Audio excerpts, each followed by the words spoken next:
Hello, everybody, and welcome back to another episode of Into the Abyss. We are going further into the research that I've been putting into this effort.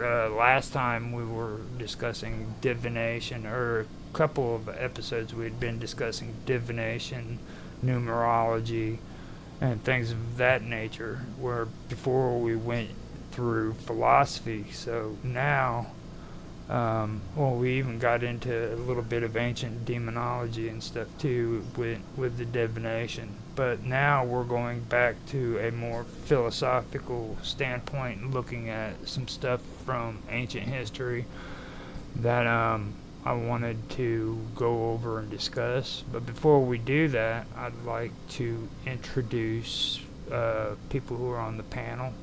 We have Mark. He's coming back.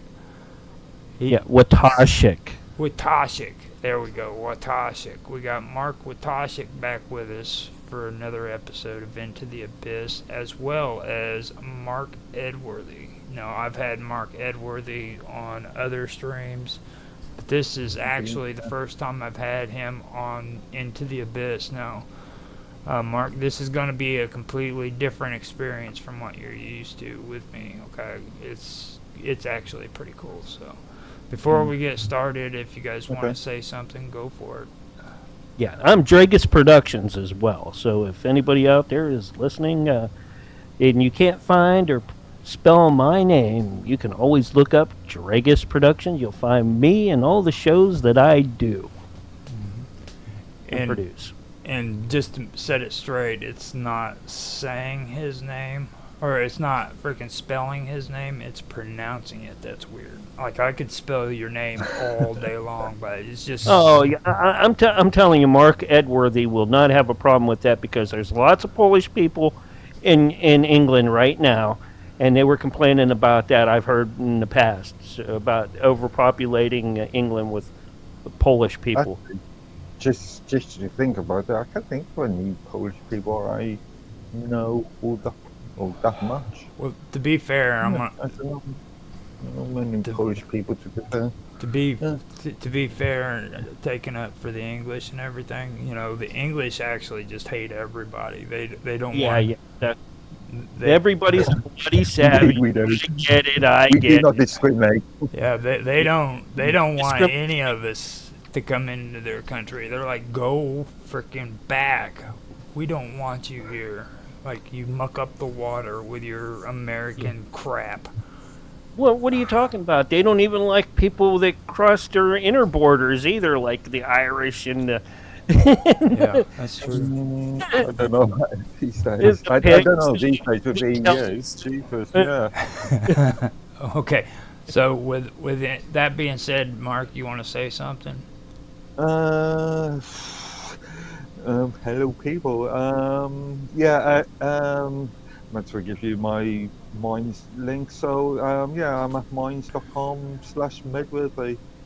Commonly goes by Medworthy, and you can find him on Minds Chat too. He's the moderator of the general chat room, which is a pretty good place to hang out and get to know everybody.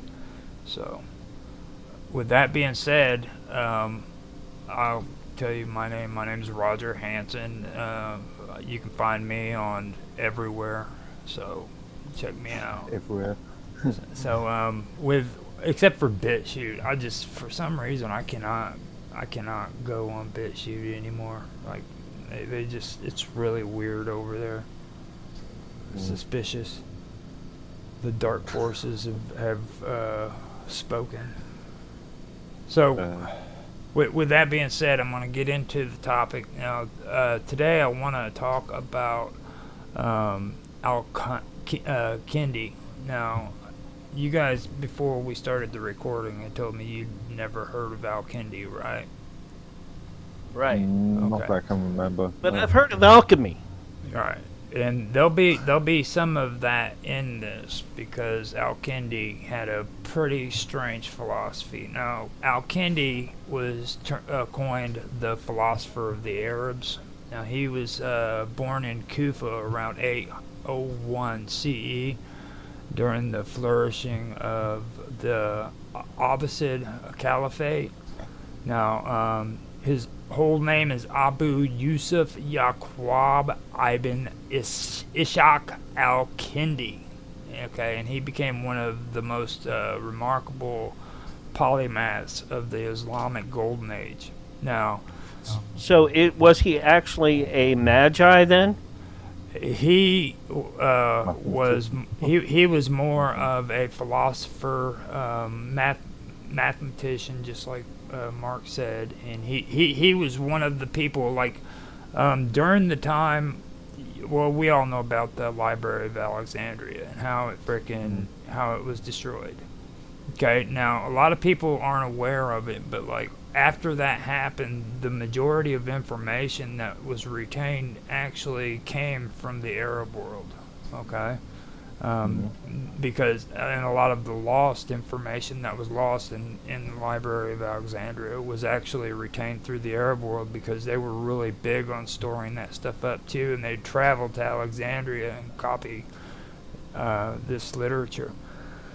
And this is what Al-Kindi was into. He was into studying these old philosophies that came out of the Alexandria and the Arab world. So that's what he was basically about. Now, his birth coincided with an era of immense intellectual curiosity. Okay, and it was fostered by the Abbasid rulers of Baghdad, particularly under Caliph Harun al-Rashid and his successors. Now, there was an organization during that time period that was called the House of Wisdom in Baghdad, and it was established under Caliph al-Mamun, and it became a nexus for scholars of various religions and cultural backgrounds. So like when you start hearing about like all of these philosophers from Greece and traveling, into the Middle East for knowledge, especially to Babylon, this is the place where they all went to for that ancient knowledge. You know what I'm saying? Yeah. Oh, yeah. Like, the Asian version of yeah. okay, so you'll hear about like you guys heard of Pythagoras, right? Yeah. Okay, this is why Pythagoras traveled to Babylon, was so that he could retain this knowledge that they retained from the Library of Alexandria and other philosophies as well. So that's kind of breaking into it, but they called this the House of Wisdom. Okay. Greek, Persian, Indians, and other texts were translated in this place into Arabic, which created a fertile intellectual environment. Now, while many contemporaries usually followed like Greek tradition blindly, Al-Kindi sought to synthesize and adapt foreign knowledge into Islamic principles. Okay, and Al-Kindi's intellectual pursuits were like staggering in their breadth, spanning philosophy, mathematics, astronomy, medicine, optics, music, cryptography, and alchemy. There's that word alchemy that you like so much, Mark. Yeah. Yeah. So he. College. Yeah. What was you gonna say? Oncology. I mean, alchemy. Yeah, oncology. I actually, whenever I started getting into all this stuff, wanted to relate that to a lot of the stuff from back then too. You know what I mean? Because there's a crap load of correlations, and especially when it comes to divination. When you hear about how they would use entrails of animals to try to foretell the future, Isn't that more of a European thing? No. Or that would be much more of a yeah, European. It is in like in ancient times it's more like Roman and Greek and stuff Uh, too, but they did it yeah, all over the place. It was in Persia. I mean, they did it in the Arab countries. They also did it over. Well, it wasn't Persia or the Arab countries in Mesopotamia until later, but like in those regions, mm, they mm. practiced it. It was very widely used, like the Sumerians, they were into stuff like that too, which we covered that on here as well. I believe we did, yeah.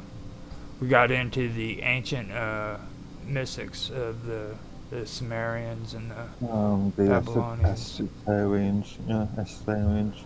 yeah. And Um, yeah, it was pretty interesting how we did that. But what I wanted to do there was kind of related to like you'll hear about in the scientific world where they do research on animals. Like they've got tests where they'll take a chimpanzee and they'll put wires to its eyeballs and then give it electromagnetic.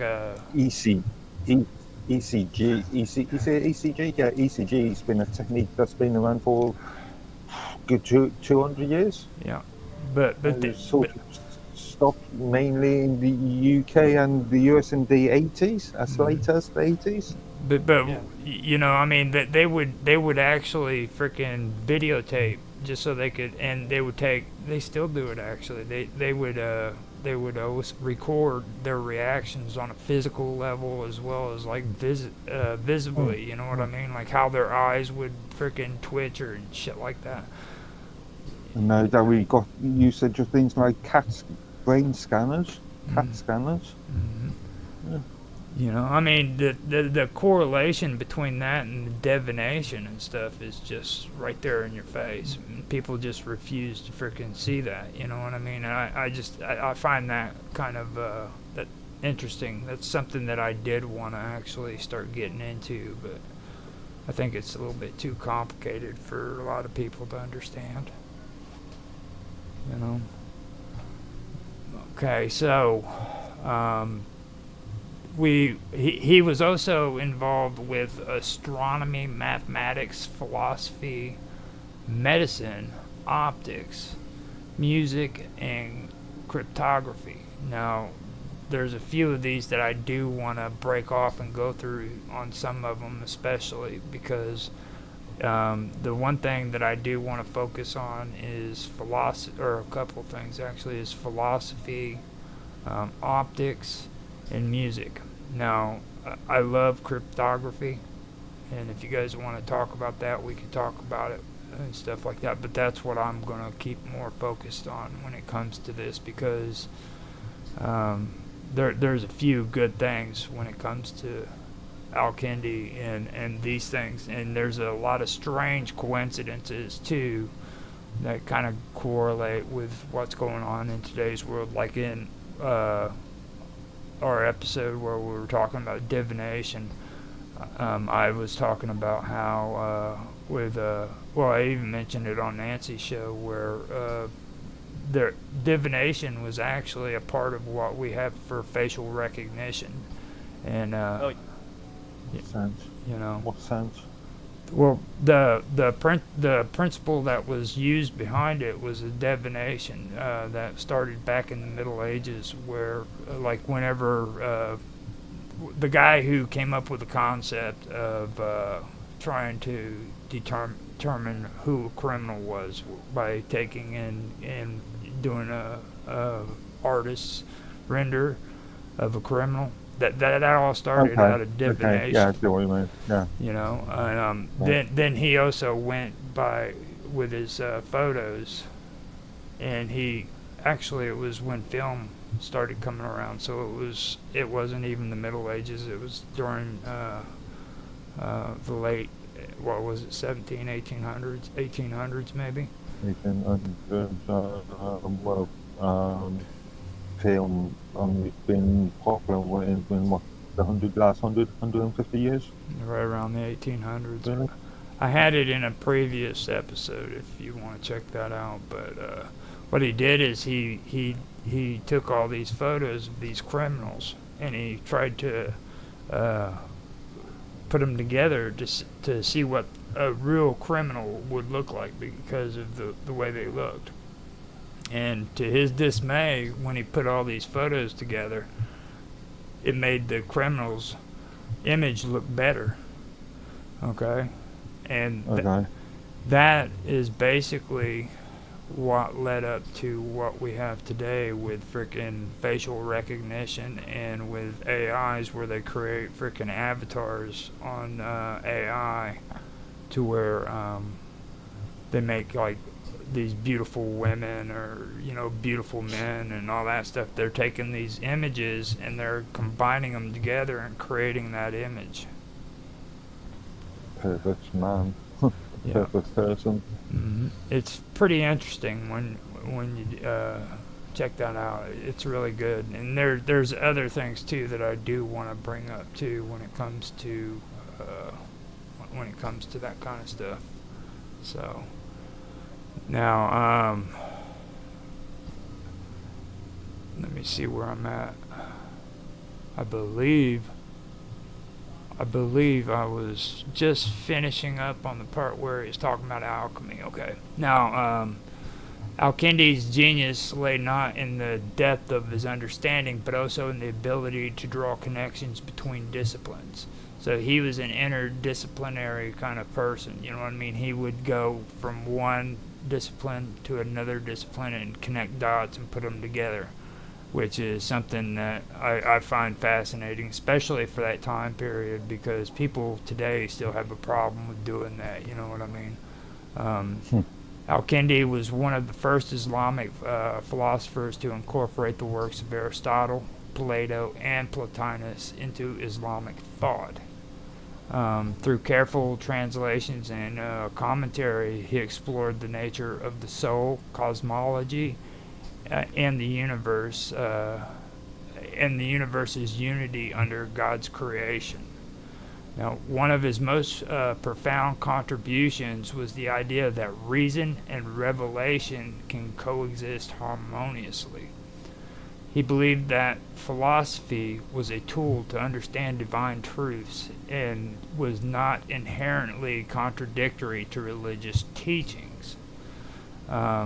Now, he did a treatise, and it was called On First Philosophy, and it reflected his approach to metaphysics, where he sought to reconcile monotheism with Neoplatonic ideas.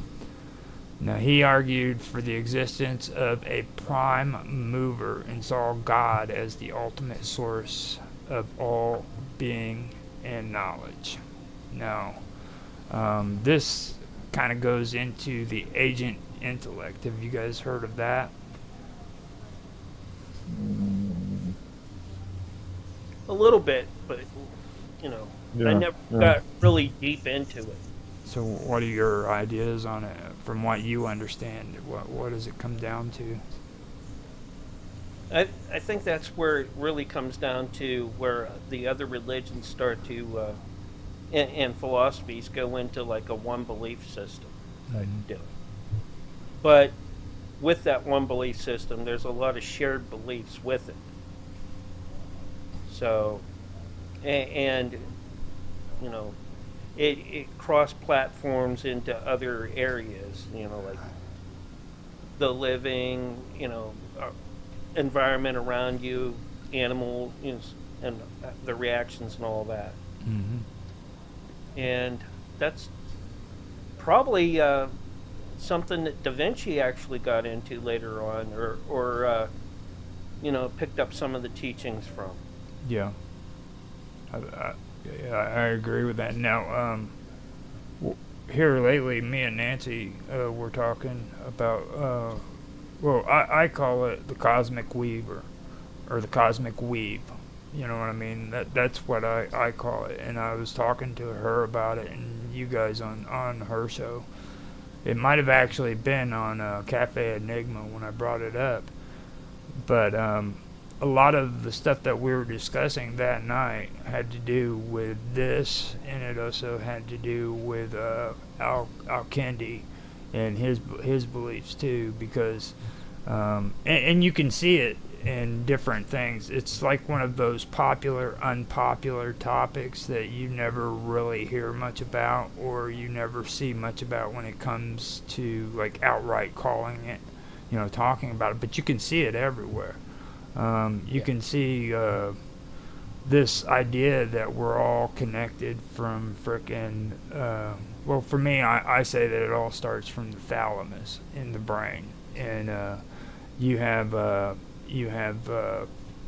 these channels that are inside of your brain that are climbing fibers, and they go up into the receptors of your brain, which transmits information. You know what I mean? And I go even further into it where I've done research on this stuff where it says that we are connected not only in our brain doing that function, but this function is also connected to the cosmos. And everything around us is created out of that. You know what I mean? Out of that Funny, kind funny of... enough, I was watching a documentary earlier on what in relation to Jainism and how the Jains view hell. We're not very sort of Jain-like or Jainistic sort of ideas in that. We'll kind of get into No, that and kind of explain it so we get a better idea of Well, what... Jainism as a religion, it's all about being overly aware of your environment, being aware of everything, and everything's got a connection. Hence why you've got Jains that will protect all living creatures as much as possible. Okay, so you're saying Gene, not Jane. Jane. Gene, that English accent, dude. Yeah. We ain't got Nancy here anymore. She's the only one that finds that adorable now. Yeah. Probably busy tonight. Yeah. That's what I was thinking too. I was like, man, I wish she'd come in here because she'd love this conversation. Oh, even Jack would too. Yeah. Mm. Now, Yeah, I kind of go for that. If you ever seen like like they show pictures of space where like a whole solar system or universe explodes and divides, it looks very similar to when a cell from a living creature divides. right. Very, very similar. It's almost identical in a way. So we're in a living universe where everything is connected somehow, some way. Yeah. Okay, we can look at like what we're standing on is like a wall of a cell wall for something else. That we're just skirting upon the surface of. Yep. Now, a lot of the more popular beliefs in this, they believe that there's nexuses everywhere. You know what I mean? And I personally feel that it's one nexus where all the information is transmitted to, and this is raw information that's like not created yet. You know what I'm saying? It's just raw energy, raw information that goes into this nexus. And it because of that raw information, it's transformed into something that's constructed. You know what I mean? Like, and that goes to like thoughts. It goes to freaking everything. Thoughts, ideas, freaking. It goes into what we dream, what we freaking see, the ground that we stand on, everything. You know what I mean? Pure data. The Matrix. And that's kind of what I take from it, from all the stuff that I've read. Now, I can't 100% say that I believe this stuff, but it's pretty hard to freaking, like, even scientifically disprove that this stuff couldn't actually be true. You know what I mean? and even and it answers a lot of questions when it comes to the paranormal and the ufology and everything like that. You know what I mean? So it's something that I've found to be pretty interesting when it comes to these concepts. So I can read you the note that I have when it comes to the agent intellect, kind of give you guys an idea of what I'm talking about if you want to hear it. So you Sure. Okay, so the concept of agent intellect, also known as the active intelligence, is a significant philosophical idea that has appeared in the works of ancient and medieval philosophers. It refers to a divine or intellectual force that plays a critical role in human cognition, knowledge acquisition, and the interaction between the immaterial and material worlds. The idea has been developed primarily within the context of Aristotelian and Neoplatonic thought, with later interpretations by Islamic, Jewish, and Christian philosophers. The notion of the agent intellect can be traced back to the works of Aristotle, particularly in his De Anima, and that translated is On the Soul, where he discusses the nature of the soul and the intellect. Aristotle proposed a duality within the human soul: the passive intellect, which receives and stores knowledge, and the active or agent intellect, which is responsible for abstracting universal concepts from particular experiences. This agent intellect was seen as an essential force that enables the human mind to comprehend higher truths and abstract principles. While Aristotle's ideas influenced later thinkers, it was the Neoplatonists, especially Plotinus, who further developed the concept. In their metaphysical system, the agent intellect was a divine emanation that acted as an intermediary between the One, the ultimate source of all being, and the material world. The agent intellect in Neoplatonism was responsible for the ordering of the cosmos and the intellect's ability to grasp universal truths. The concept of the agent intellect was widely adopted and expanded upon during the medieval period, especially in Islamic, Jewish, and Christian philosophy. In the Islamic world, the agent intellect was central to the philosophical systems of thinkers like Avicenna and Averroes. For Avicenna, the agent intellect was a divine intellect that could assist the human soul in attaining knowledge. According to his view, the agent intellect illuminated the human mind, enabling it to grasp abstract concepts and gain knowledge of the intelligible realm. In Jewish thought, the philosopher Maimonides, I always have a hard time with his name, Maimonides, the philosopher Maimonides drew upon Aristotle's ideas and integrated them into his own work. He viewed the agent intellect as a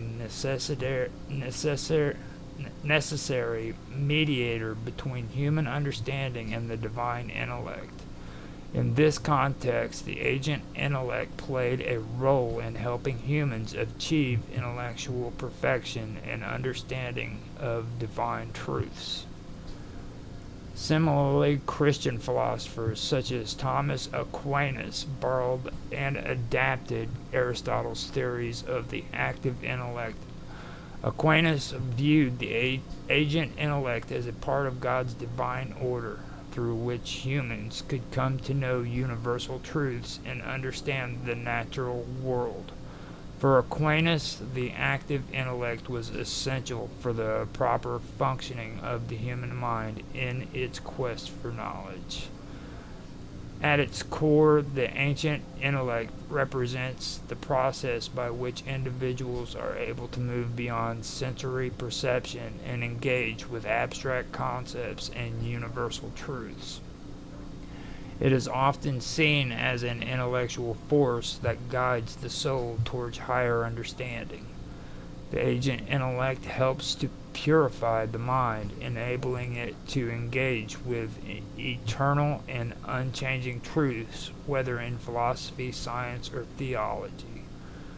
In many ways, the ancient intellect serves as a bridge between the material world and the higher intellectual realms, allowing human minds to access knowledge that would otherwise be beyond their grasp. Whether through divine illumination, intellectual abstractions, or intellectual mediation, the ancient intellect is a crucial concept in understanding human cognition, knowledge acquisition, and the relationship between the material and immaterial worlds. The idea of the ancient intellect has had a lasting influence on subsequent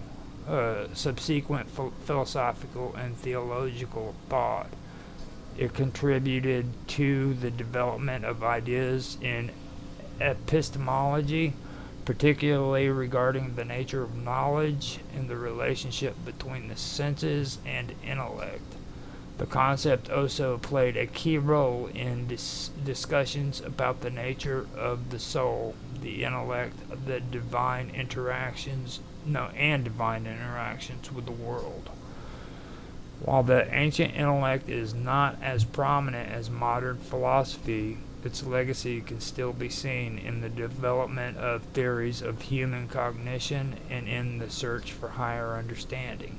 The ancient intellect remains an important concept in the history of philosophy, representing humanity's ongoing quest to understand the nature of reality and our place within it. And that took a lot. I think my throat's hurting because of that shit. Did that sound good? Yeah. Yeah, that Okay. makes sense. Okay. Yeah. So, after reading all that, what's your guys' take on it?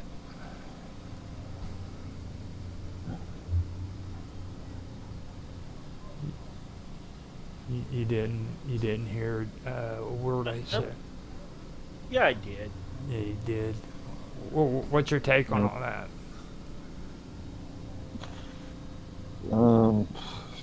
Just talking about now the word. There was a phrase that came up that I was thinking about halfway through that. The old Deus ex machina concept, God and machine. Yeah, you see that connection there, don't you? Yeah. Now the human brain is what really stimulated me into freaking coming up with my ideas on this, because the human brain is like the ultimate freaking system, you know what I mean, that everybody wants to emulate when it comes to the computers and programming and stuff of that nature. If you listen to them all talk, it's all about trying to come up with that artificial intelligence, which I know you hate. You hate that term, artificial intelligence, but I mean that's traditionally what they're trying to go after. And you guys mentioned like the Matrix. Are we talking about the brain or are we talking about the soul? Well, that's the whole deal, though. Like the thing that's really the issue is the soul. You know what I mean? And this raw data. You know. Yeah. Like Very utilitarian look at what we are. right. Very socialist look at what we are. Well, not really. If you stop and think about it, like Doctor Young. Well, even Nancy says, and I agree with her, that all of us humans are actually biological computers. Mhm. Yeah.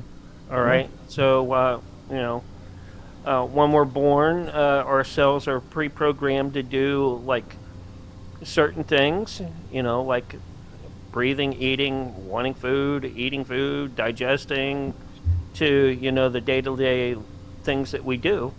And then the thing is you know with with a computer now, will it have free will? Right. And what is free will to a computer compared to us? All right.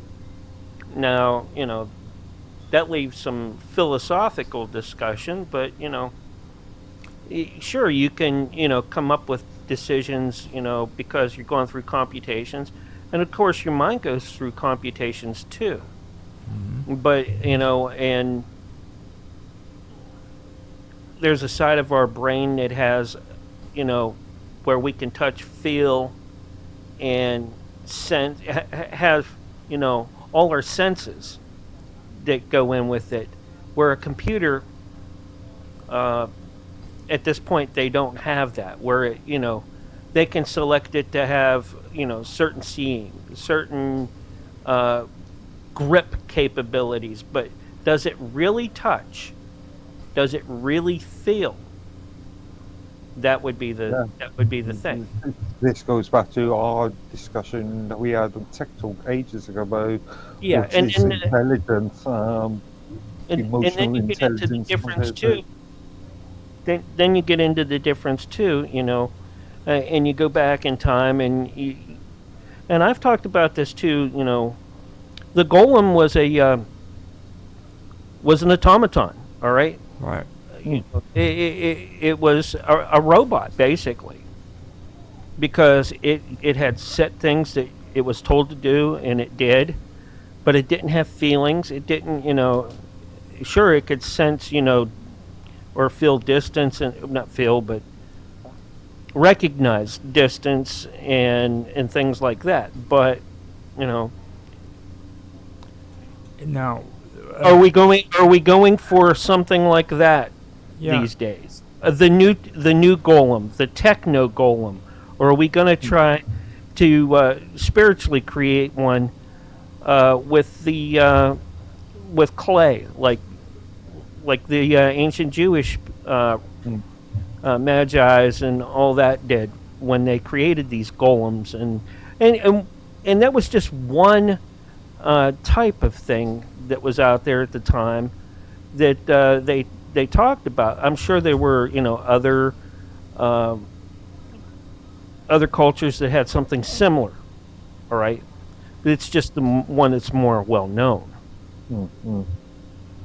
Now you also realize too what this gets into the conversation that me and Nancy were having, where it goes back to On the Soul by Aristotle. Okay, now he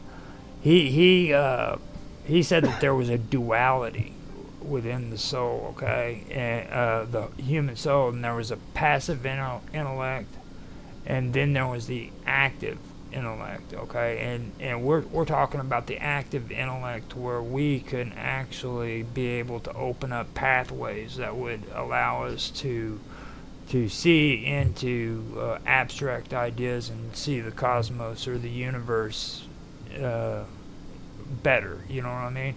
But then, yeah, but I still think that because of our senses, we will still be limited, right, with what we can, because of the container that we're in. right. And, see, this goes into what we were talking about that night, about me saying there's blocks, okay, and this would go into the passive intellect that I was just talking about, where it prevents you from actually comprehending things, because there's so much data that goes into what makes a stream freaking flow downstream. You know what I mean? Right. All that data is just too much for the human mind to comprehend. So that passive intellect is going to shut you down at this moment, because we're not prepared for that yet. You know what I mean? So my next question would be, we were talking about computers, and we were talking about AIs and everything. Now, this also takes us into the realm of transhumanism, okay? Mark's talking about computers not having that consciousness or that soul. What would happen then once we start incorporating artificial intelligence and computer technology into our bodies and we become transhuman? We become the Borg. And at that point, only certain portions. I think that the portion of the part where it's soul wouldn't be able to grow anymore because it would be trapped in a container that is very restrictive. Mm-hmm. But the container, but like Brian says, okay, because he's talked about ETs and things like that, calling in, and actually it's Jack, where they call the ETs call us containers. mm-hmm. We're the containers of, souls, and in these souls, and that I think our intellect in that is, keeps going, but it's only able to do so much with the container that it's in at the time. Mm-hmm. Now, and that's for learning purposes. That's my belief.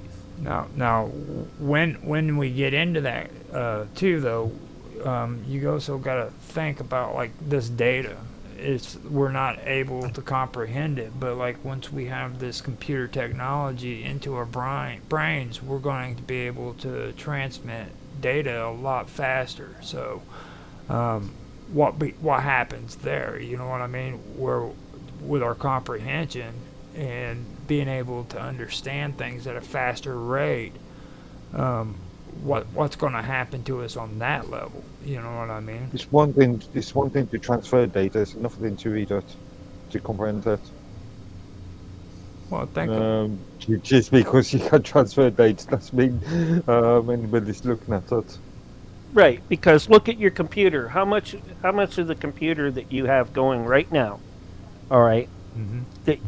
Of the items that you have on there is stuff that you are using right now. Well, for me, I use all of it. All right. No, well, yeah, but you don't have all your programs open, so you're not or you would crash your computer probably if you had every single program open at the same time. So you have to take into that into consideration as well.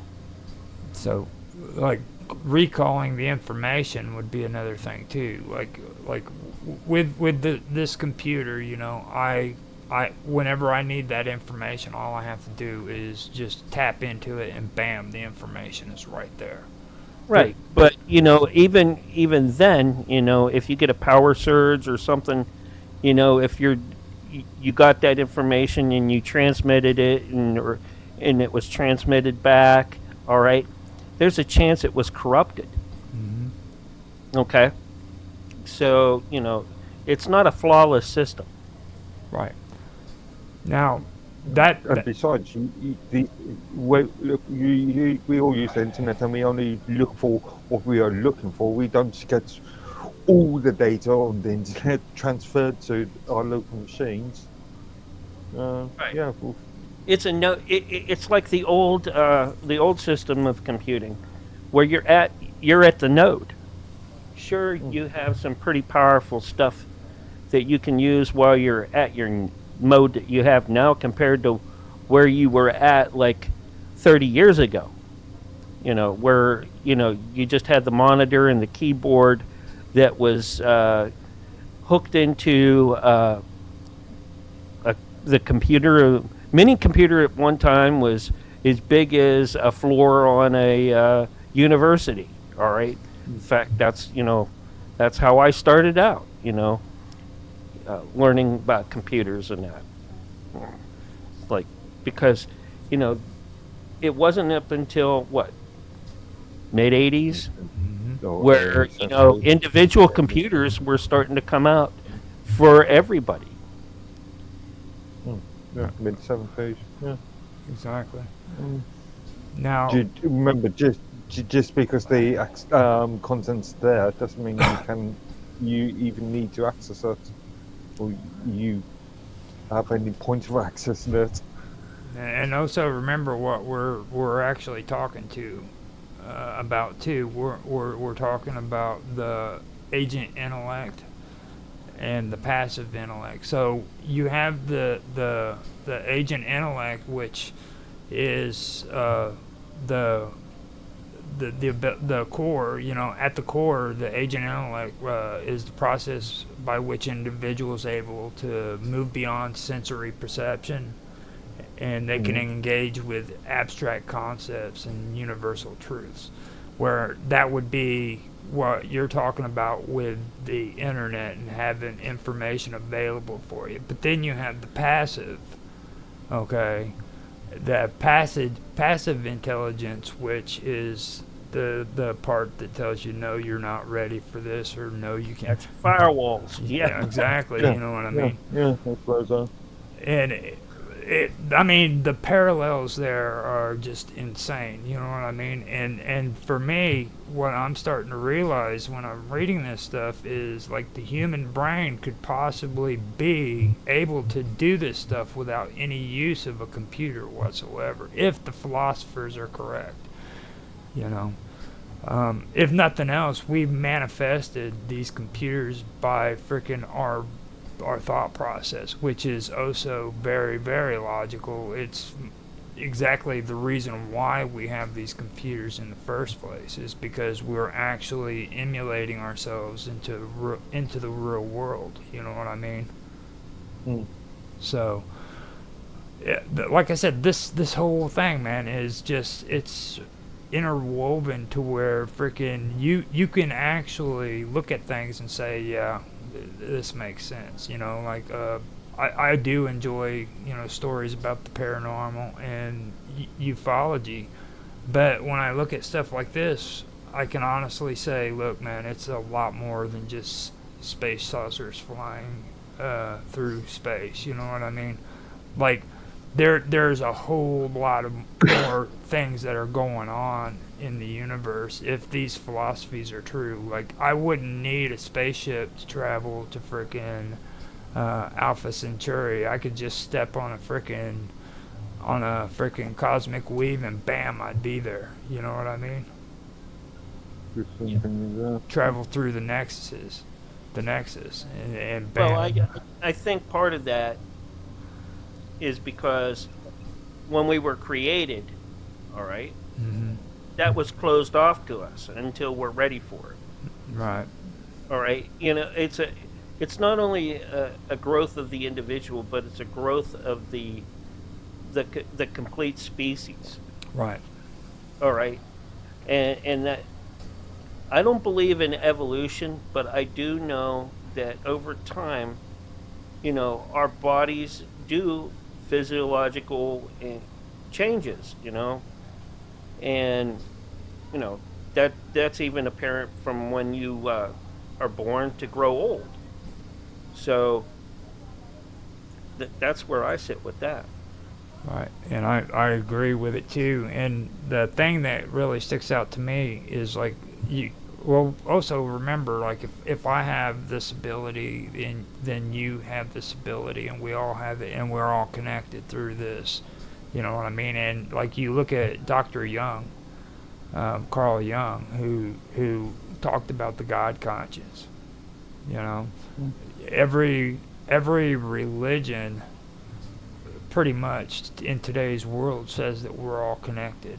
Christians say that we're all children of God, we're brothers and sisters, you know, things of that nature. So you've got that connection where we are connected in that sense. And like Carl Jung, he believed in the God conscience, where you could tap into this consciousness, where it's the collective consciousness of every human being there, you know what I mean? So that's the kind of stuff that really sticks out to me when I hear about this right here, you know. So Yep, Jung and the Golden Dawn opened up a lot of things for a lot of Mhm. beliefs and ways to do things. And see, that's another thing too. Like these, I'd also like to point out that these are first of all esoteric ideas, um, and the second thing of it is like a lot of the stuff that we're reading and talking about right now. This was forbidden knowledge at some point. Okay, like if we were born at a certain time period in the past, we would have been put to death for just even having this conversation. You know, so just realize that that's the kind of conversation that's taking place for anybody who's watching or listening. These are forbidden. This is forbidden knowledge that people during certain time periods in history wasn't allowed to know. You know, so I think that's something that's needed to be mentioned too, which is a good point to bring out. I don't know if you guys agree with me or not, but Yeah, yeah, you know, yeah. Theology, wanted to have soul control, and that's and when it wasn't theology, it was that was that was the spiritual, and then the secular got involved. Your kings and queens and dictators and all those leaders and that. You know, they had a say in it too, uh, for the silencing of that. yep. And So now, if you guys don't have anything else on that topic, I want to get into the stuff that I know Mark Edworthy is going to like, and this has to do with time. You guys want to? oh, I thought you were going to talk about terms of service, but anyways. Well, the only thing he likes better than terms of service, well, not better. The only thing he likes almost as much as the terms of service stuff is time. He loves time. Okay. Okay, Fine. here's the question about time. If the world stops spinning, will time keep going? On a material scientific sort of principle, on a yeah, because time is all about gravity, isn't it? We share different. If you go to Venus, you will have a different sort of scale of time. And if you're on Mars, you gain an hour or lose an hour, right? Yeah. So Now, eh, I'm going to run to the restroom real quick, and I want you guys to keep this conversation going because that coffee has caught up to me. I'll be right back. I think he just ran out of coffee, and he has to make Yeah. a new pot. Yeah. So so here we are, Mark. Cats away, mice can play. Where do we run amok from here? But yeah, and a lot of people don't understand that. They think that time is only the measurement of when the sun goes up and down. From where they're at. But no, time is a constant no matter where you're at. It's just that how we measure it may be different where you're at, Yeah. right? Yeah. I'm surprised. I'm really surprised that since there's clocks out there that isn't considered like English Standard Time, and or whatever, and then we have some sort of metric time. Well, as we see in whenever we arrange anybody in Skype arrange these sort of calls, people don't have well, you any are the idea time about traveler Central here. Light Time.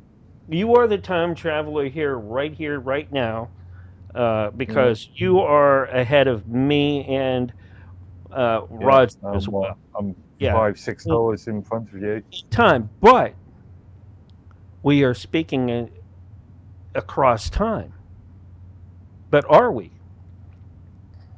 Is that truly a thing that we're speaking through or It, against? Or is it just uh, a perception?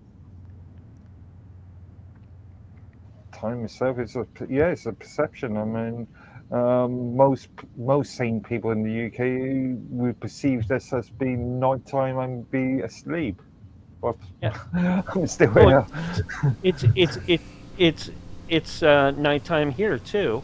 Mm-hmm. Hmm. It's a little after 8, all right, Yeah. but and it's dark here. But the difference is it's the day before, not the day. Yeah, precisely. It's 2:15 here in the No, morning. no, I'm back. I was able to get coffee because you guys had to Sure. mention it as I was leaving. I could have started a whole new pot by the time you did that. All right. Well, I mean, it was already brewed. I just had to reach in there Yeah. and grab it. And Okay. I went to the bathroom first, came back, and then said, you know what? They're right. I need to get coffee. So, Well, but I'm out of coffee now too, and I need to hit the restroom. So head to the bathroom. Mark will fill you into everything that we talked about perception and time, and you know how Mark may be a time traveler, or it's just the perception of what we see. Well, it was interesting that you brought that up because this next thing that I want to bring up is about Neoplatonism in the Great Year. So, Okay. are you two even aware of what that is? So I saw it. You mentioned, nope. Okay, now, Wait here. now this thing about perception and stuff. What exactly was you guys talking about before we get into that? Because that's We were talking about the different time zones and how we perceive time, and the entire concept of time being relative to where you are. right. You're- Now, with the whole thing on that, what the well, it might fit into this, but I really wanted to stay away from time zones because like you've like driven me crazy when it comes Cool. to you're all happy about Good it. word. He's like, I've done my job. I have done my job. But this all rotates within the whole thing about the Great Year. Like you've heard of zodiacs, right? The zodiacal thing with astrology. Astrology, yeah. Now, and everybody knows about time being a part of the calendar system, and the calendar system was set up for originally, supposedly, for harvesting the harvest season, so that you know when the best time would be to grow crops and things of that nature. And then astrology, or I might have it. Yeah, it's astrology. That was the one where it was divination and astrology and all of that stuff came along. But eventually what happened was it became what they called the Great Year, and Neoplatonism was the group that was really strongly responsible for that. Like, have you ever heard of Plotinus? Okay. No. No. Now, before we get started, and I mentioned Neoplatonism, let me let you and everybody who's listening understanding. Neoplatonism has nothing to do with Plato. Okay, Plato, his philosophies were a long time before these guys. Platonism, Neoplatonism, comes from a guy whose name was Plotinus, and this is his philosophies, as well as starting out with what we were talking about with Al-Kindi. Oh, excuse me, that was that coffee kicking in. So before I was discussing Al-Kindi, and I mentioned Platonism. So I wanted to kind of go into this aspect about what the Great Year was. So that's kind of a breakdown of everything. Now, Mark, are you still back? Or are you back yet? I'm kind of back. Okay. He's drinking his coffee and. Yeah, and I got a turkey leg. Oh yeah. See. Now, have you ever heard of Neoplatonism in the Great Year? Huh? No. Okay, so cool. I can break you in. I'm popping your cherries. You guys are getting Neoplatonized. Right. This is a great year for you, baby. Great. Okay, this is all platonic, right? Yeah, this is all platonic. That's right. Okay, I don't so swing the other way, all right? you'll be all swinging Neoplatonism when I'm done with you, baby. When I'm done with you. Okay, so. Oh God. Okay. That was a little embarrassing. I won't do that again. I won't do that again. I apologize. That was horrible. But I'm glad you're doing it on your time. I can't believe I just said that shit out loud on stream. Even that's kind of embarrassing. Jeez. But let me get back to my notes. Okay, so Neoplatonism in the Great Year. Neoplatonism, a philosophical system that emerged in the 3rd century CE, was developed by the philosopher Plotinus and later expanded by thinkers such as Porphyry. Porphyry is, and I always screw these names up so that you guys know. So don't, if it's the wrong name, then don't worry about it, because that's the kind of shit I do. I screw names up when it comes to Greeks and Middle East and Phoenician and all that. So, but anyhow, it was later expanded on by thinkers like Porphyry, Lambetus, and Proclus. Now, this school of thought is rooted in the teaching of Plato, but incorporated mystical and metaphysical elements that explore the nature of reality, the divine, and the relationship between the one, the ultimate source of all existence in the material world. One of the intriguing aspects of Neoplatonism is its concept of cyclical time, particularly as it relates to the notion of the Great Year, also known as the world soul's cycle. Just so you guys know, the world soul's cycle. In Platonic thought, time is not linear but cyclical. This view contrasts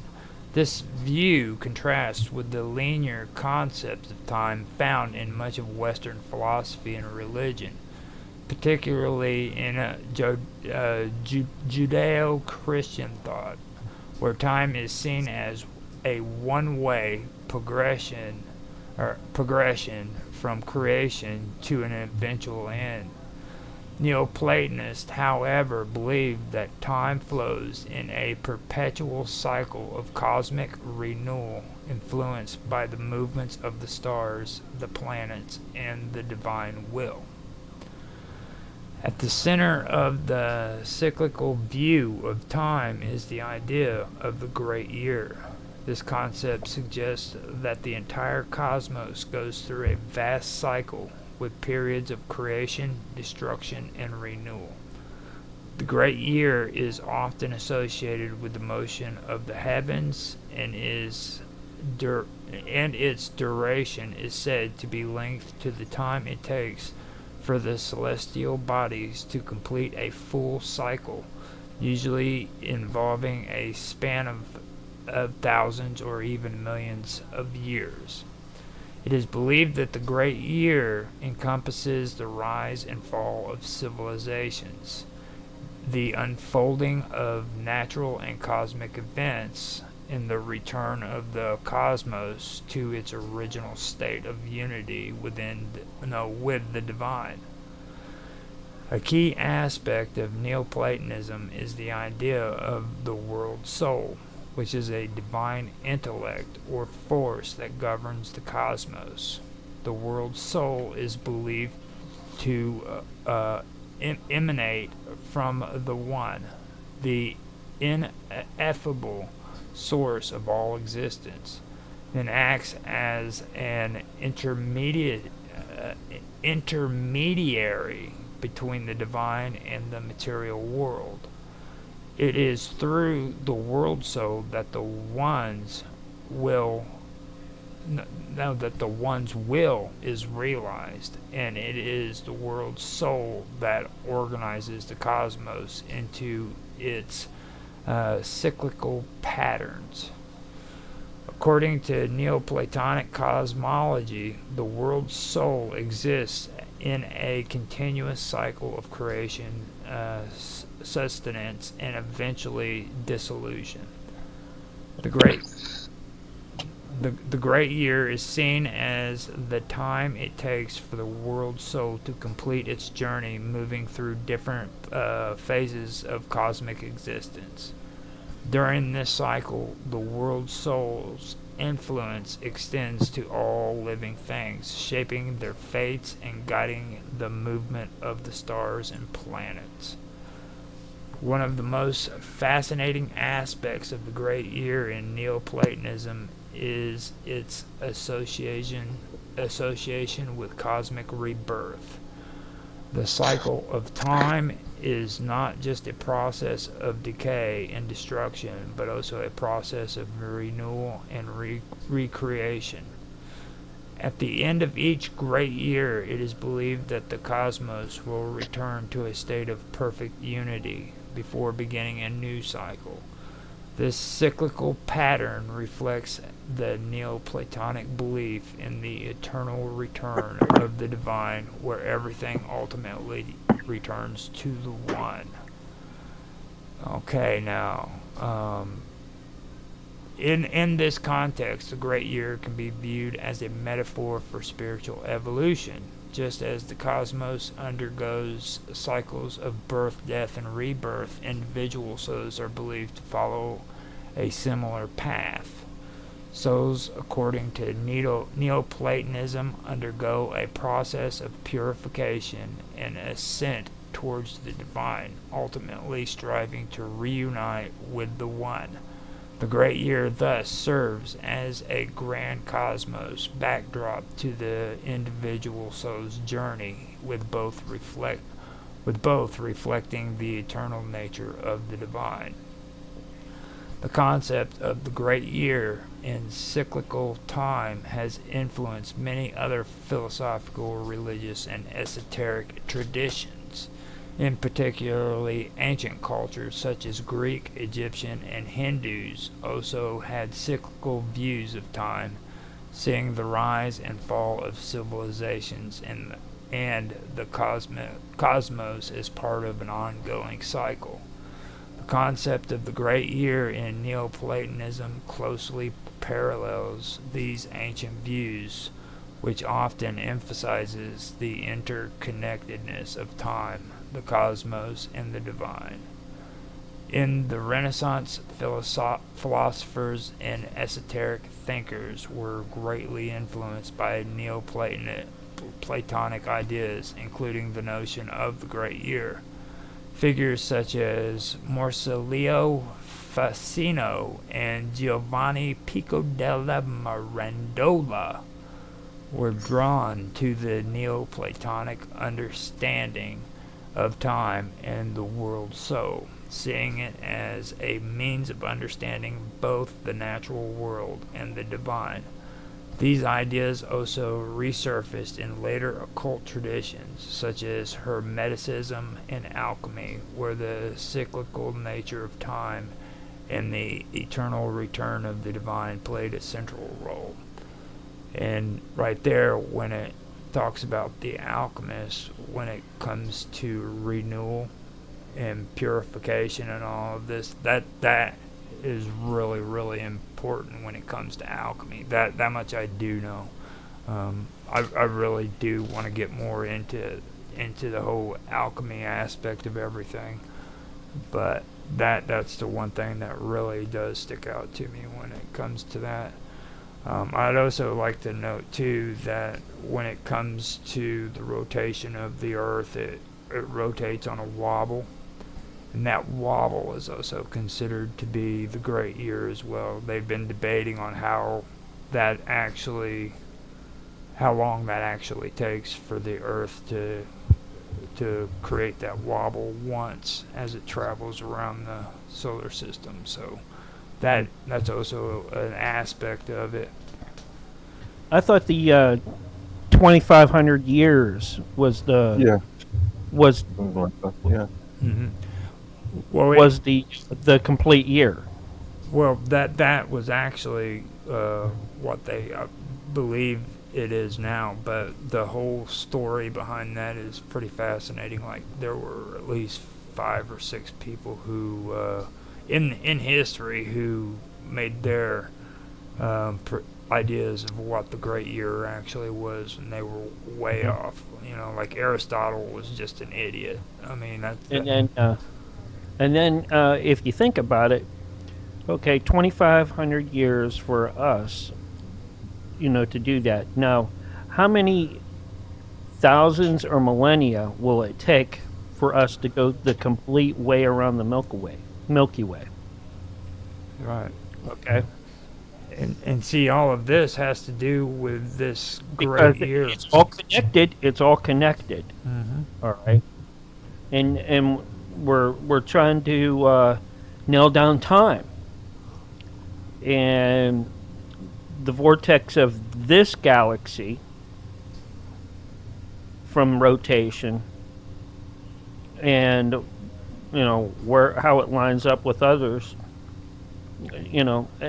and we don't know if the galaxies actually rotate something else. All the galaxies may also rotate around something else. Right. So 26. What was that? I just The heard. galactic years. Oh, Sonya's here. Hey, look at this woman. Hi, Sonia. Oh, beautiful. Hi. I'm glad you Oh, showed thank up. Yeah. You showed up just at the right time. Was you listening in? I heard there was I could get neoplasticized here or something like that. Neoplatonized, baby. Playtime. Yeah. That was Neo. the word on the street, so I figured I'd come in. There's not many others offering this sort of thing, so. Yeah, I know. Well, I know I don't have to pop your cherry. You've already been platonized. Neoplatonized. Right. A little bit. Just a little bit. These two are virgins. They're getting the royal treatment. I'm stroking them real good. Oh no. Yeah. Going on? Yeah, I do that a lot in tattooing. Got The virgin eye. break that skin. They now they are just now familiar with this whole great year and everything, and I read all that out. Was you able to hear all of it? Most of it, yeah. So with everything Yeah, I said, what extra do you want to add to that? Because also realize this also has to do with the zodiac as well. So when we're talking about the great year, that's what we're talking about. Yeah, the great years when it comes back full circle in the zodiac, apparently, like at the ages, Mm-hmm. right? Right. Yeah, that 26,000 years, or is it the 2,500 years? Now that is something that I was talking. 25 to 26,000 years or something. Yeah. Years. It's Like 25 the to 2,500 26. Somewhere in there. Each 2,000 years? No, that's not it. How 2,500 long does each stay in there? is what the Anunnaki were, and Nibiru and all that. Well, I mean, Yeah. it's like even philosophers and scientists keep record of what the great year would be. You know what I mean? So it's not just like the Anunnaki or anybody. Well, even like Neoplatonists, but like actual, Yeah. like, And wisdom teaching. yeah. There's a whole couple. Very interesting stuff. Now I would do a Google search and everything, but I'm like kind of having to stay on this so that my video looks cool whenever it's being streamed out to all those cool people out there in the world, because they can see the notes and everything that I got on there. Right. I could probably switch it back to you guys so that I can get your guys' face on there. Mark's. There's Mark. Hi, Mark's. Hi. Hi. Hi. But I'm no see. Mark. Mark and Mark. Whoa, just sack. Whoa, just see sack. Whoa, just sack. it's- You're Mark number 2. I should just put up there Dragus Productions and be done with it. that doesn't Right? that doesn't help at all. Yeah. Because everybody still wants to And call you- you Mark Wojcicek. No, they don't Like want to fire. call me that. only you do. Yeah, like Wojcicek and shit. Oh. Okay, so I'm gonna go ahead and I'm going to type in what is how many years is in the great year? How many years? I think it's is all of in, them, 26,000, but I, I'm not sure. I think you're right. Yeah. 100 or close to that anyway. 2,000 or 25,800 years.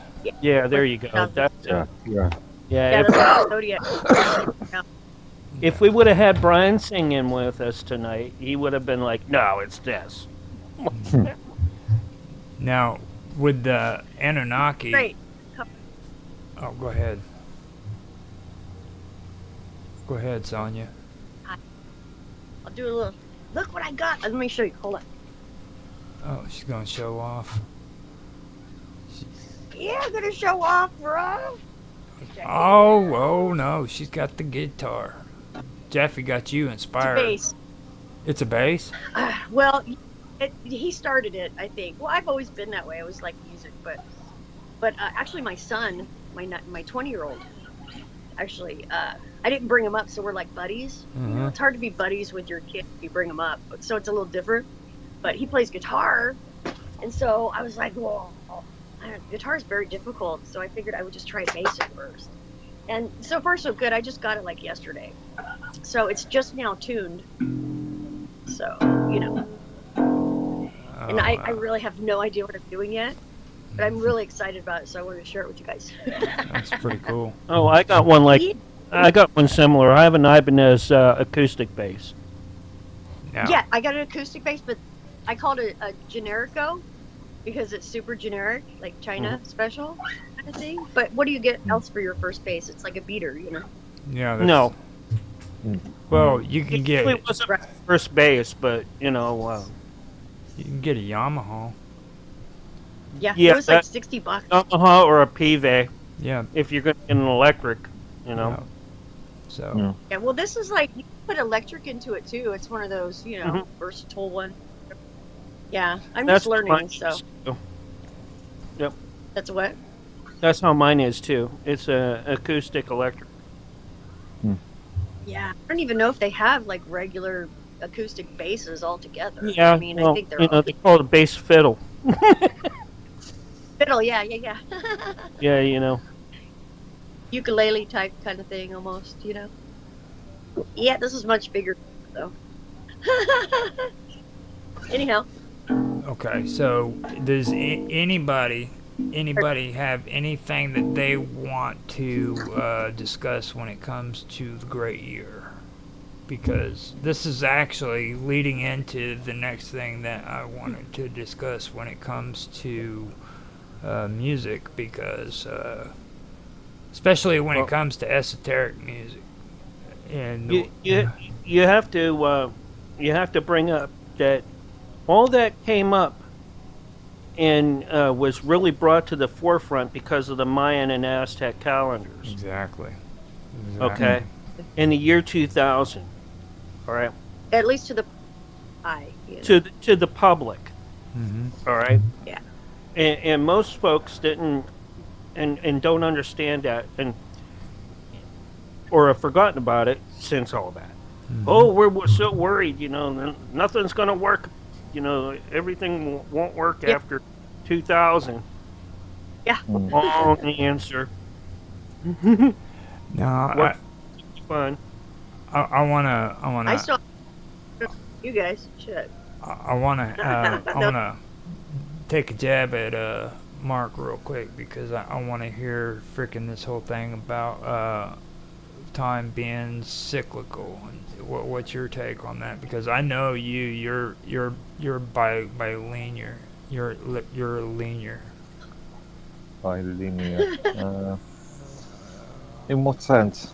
Well, linear is time linear or is it secular? Mm, yeah. Is time Time is what you make of it. I don't know.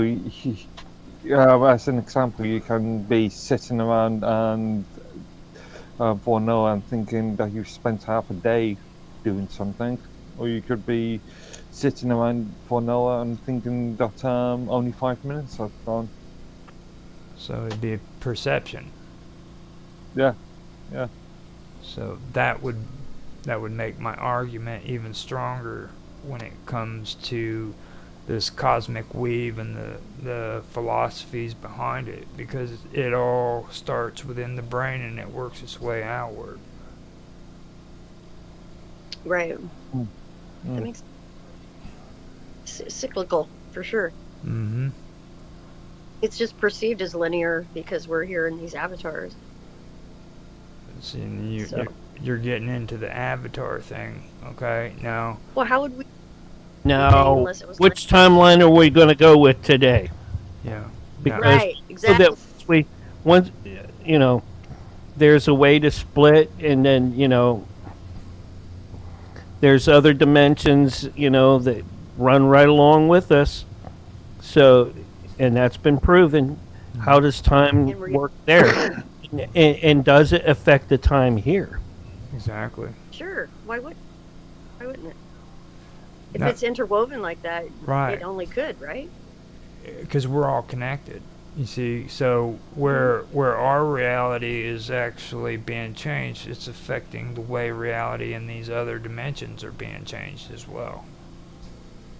Because Sure. it's all connected. Right. It's like we're all on the gigantic carnival ride, and like part of the the wheel around the Ferris wheel or whatever is like getting like crazy and everybody's screaming, and the other part we're not, but we're like, wait, something's going on over there. I don't know what it is, but the ones that are on the peaceful ride with the candy and lollipops and popcorn, having a romantic date and stuff like that. Mm-hmm. While the other side of the Ferris wheel is like, wow, what the fuck is going on, kind of thing. Or, I mean, it's like a ever-ending momentum in every direction, really, if you ask me. For sure. We were actually having a conversation on that too when it come to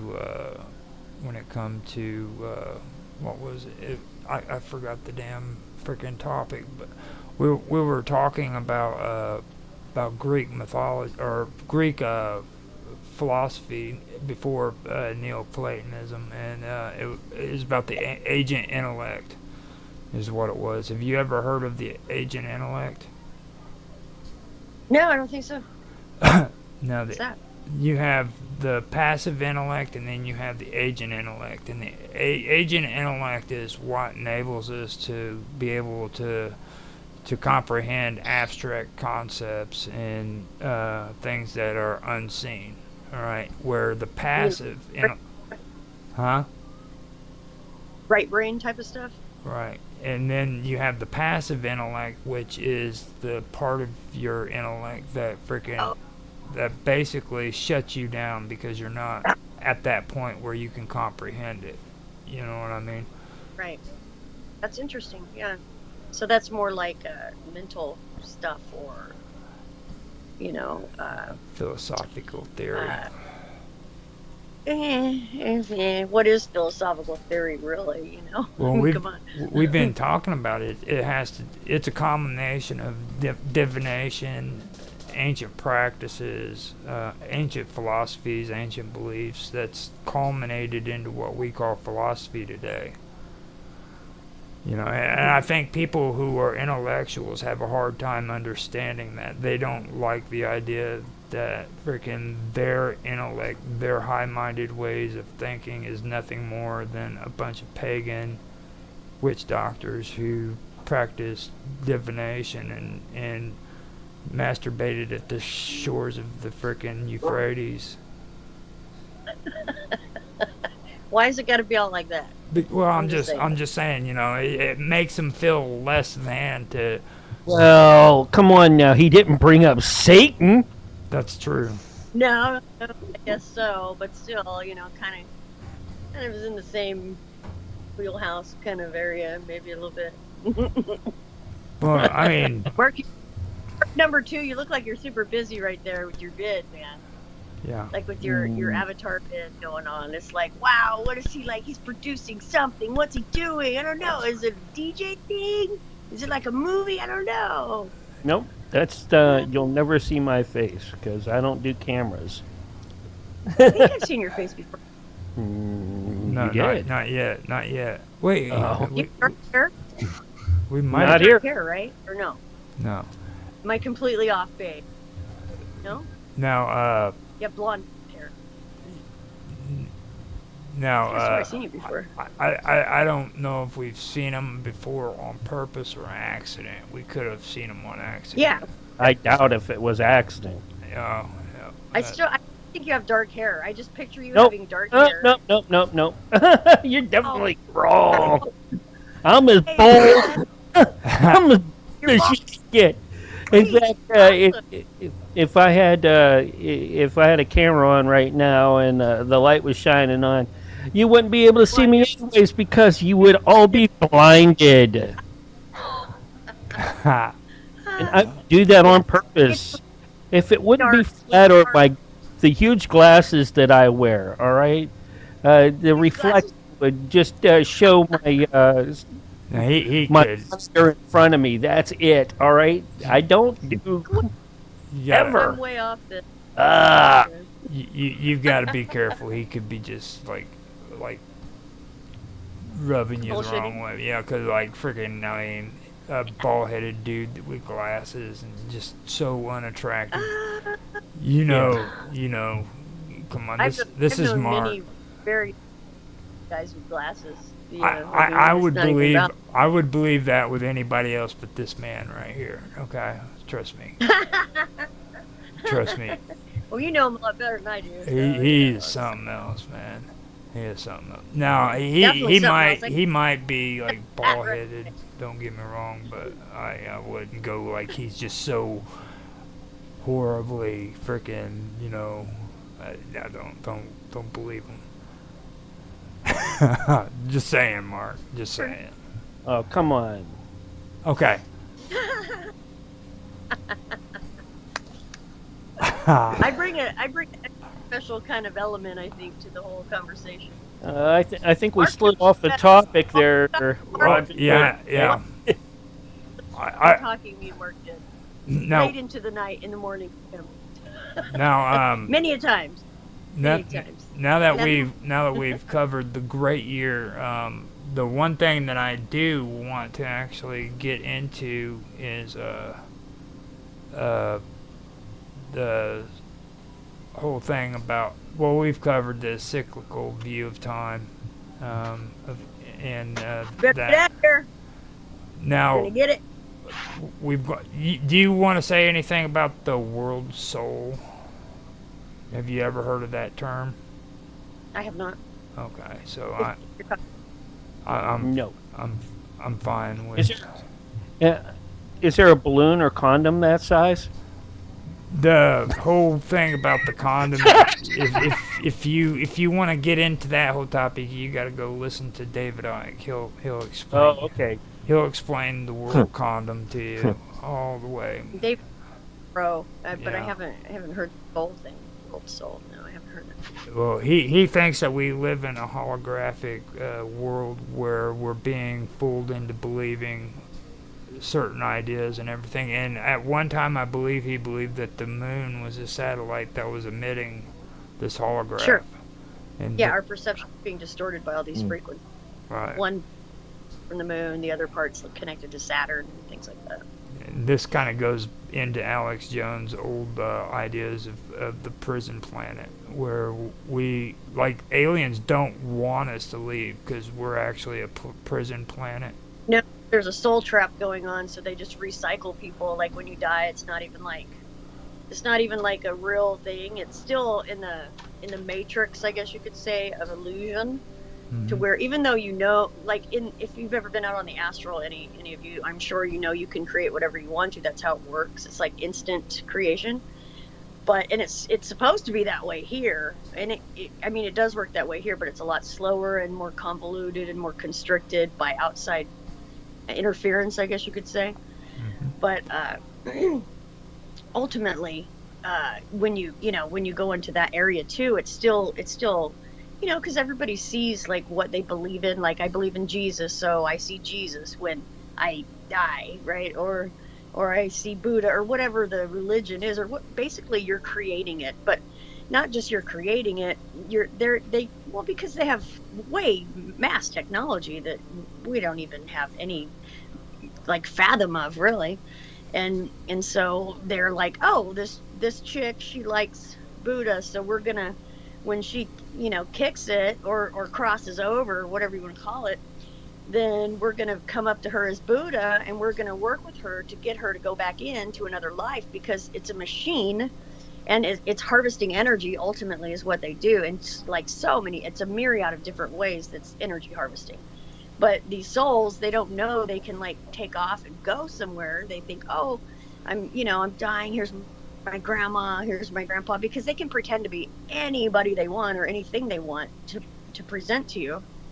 And then it's just so easy to manipulate humans from that perspective. Geez.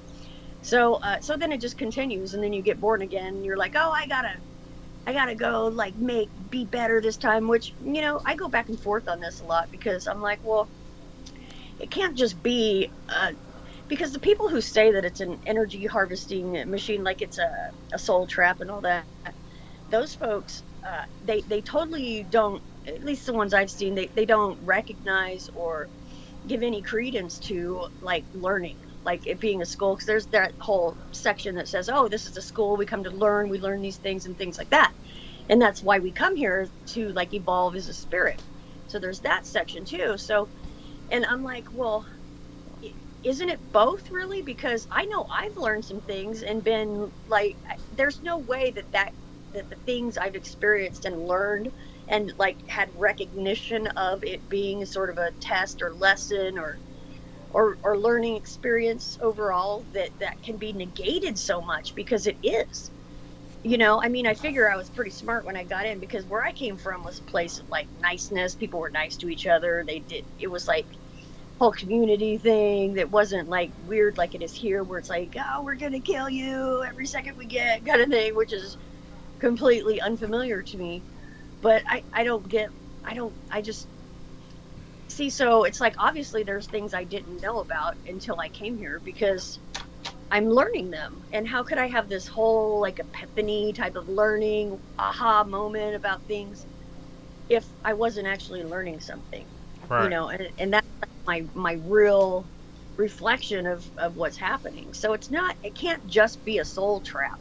I think maybe it might have been like coerced at some point, or taken over at some point by maybe others, or energies with more technology, or beings with more technology, or whatever, that decided that that's what they wanted to do, because there is actual energy harvesting going on. And I'm sure you guys know, or have witnessed in your life, like the way that people just flip. They just completely flip, and then they work on this like narrative that has nothing to really do with the situation, or at least what the conversation was about, or what you guys were talking about, or whatever. And they come in and go out. It's in it. There's so much programming going on with people. It's just crazy here. This is the craziest, most exciting place to ever like incarnate at, for sure. I mean, if you can get through Earth, you could get through like a lot of planets, or whatever you want to call that whole polar deal, because this place is fucking nuts, dude. Well, Like, you're. What do you think of walk-ins? Walk-ins, I've gotten a lot clearer picture about walk-ins recently.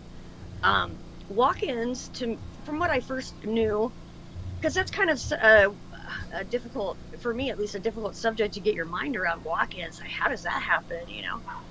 Because if you're you, then aren't you going to be you later or whatever? I think it's from what I'm seeing, it's an integration of different perspectives or souls, however you want to call that. That have made some sort of agreement, and I don't even like the word contract, because that's so like cabal, Mm-hmm. but it's something like it's an agreement to where, because one's like has other things they need to do, and it brings in like, well, do you really incarnate not knowing if this is what you want to do? Because you know how they say in the whole lesson side of things, it's like you make all these lessons in your life before you even incarnate. So you want to like accomplish these goals and things like that. And then you go in not remembering anything. Got to remember the mind wipe thing going on, right? Too, which is weird. There's another weird thing in there, to where if that's the case, then I don't even. I mean, the walk-in, I think is just traded the place to they have something to do here to show, or it's like a starseed type of thing. It might be a weird concept for a lot of folks, but how about crystal kids? Crystal children. Those are. I consider myself a type of crystal kid. Are you? Yeah. Yeah, you must be a little bit younger. I'm first wave. Indigo first wave. Yeah. Crystal children they're the second wave, or they're the younger ones. Well, I'm speaking in general. There's many different types of them. Right. Well, sure, as with everything, yeah. But yeah, so I'm old school indigo is what I am. I'm like one of those degaff chicks kind of thing almost, like a lot of the hippies back in the day kind of thing. Even though I don't get along with any of that. He doesn't get along with any of that. He heard the word hippie and that was it. Yeah. He's not a Canadian. He's not cool with that kind of shit. I know you're intelligent enough to know that to step aside from the stereotype of hippie, to like know that I'm talking about that genre, that generation that came with all that unique perspective that they had, to where they had a completely different way of looking at things. I feel no attachment to that at all. In fact, the generation to me before that is more of an attachment. Mm-hmm. Really? Yeah. What do you? Well, before like the freedom and liberation movement that they had, and with the hippie lifestyle and all that, I was more. I lean extreme conservatism, when it comes to that, So now that you guys have finally like discussed hippies and stuff, let's get back to like the cool stuff, man. Like cool stuff. Okay, now what you were talking about right there, all that. All right, this is kind of what I was talking about earlier when it comes to these philosophers, okay? And they were actually talking about the same topics. Now, when it comes to being a trap, okay, what they say makes more sense to me when it comes to the way these things are working, okay? Because what it basically is you have these freaking you have these nexuses that are supposed to be set up. I believe that it's actually one nexus, and all of this raw data is being freaking gathered by these entities that are collecting this raw data, and it's taking it to this nexus, and this nexus is creating information. It's creating all the information around us, which is everything in nature. It's every, and the thing about it is it's like when you when you talk about people who are or consciousnesses or anything that are new that are introduced into the environment, that would be this raw data that would be introduced that was never introduced before. Now everything that is destroyed is also freaking processed within this nexus. So nothing really is destroyed, it's just created into something new. It's regenerated, yeah. Right. Reabsorbed. You see, so that's according to this philosophy, and I like to call it the climbing fibers, which would relate to the fibers within your brain that climb up to your thalamus, and it transmits information into your mind. Okay, and I really. Yeah, the thalamus and isn't that like our heart area? Thalamus? And it really, a lot of it really has to do with equilibrium. Now, equilibrium isn't just something that goes on within your brain. There's an equilibrium to everything. You know what I mean? Mm-hmm. Feminine, masculine, balance, at least here. Right. Balance and duality. But you know, duality. And a lot of duality. Yeah. And see, that's a lot of the stuff that people who are like into the spiritual stuff has a hard time with wanting to cope with, because you'll hear a lot of people who talk about spiritual beliefs, and even some people who are into religious beliefs, they have a hard time with the whole thing about dualism and duality. Now, I have a problem with dualism because I know the difference between it and duality.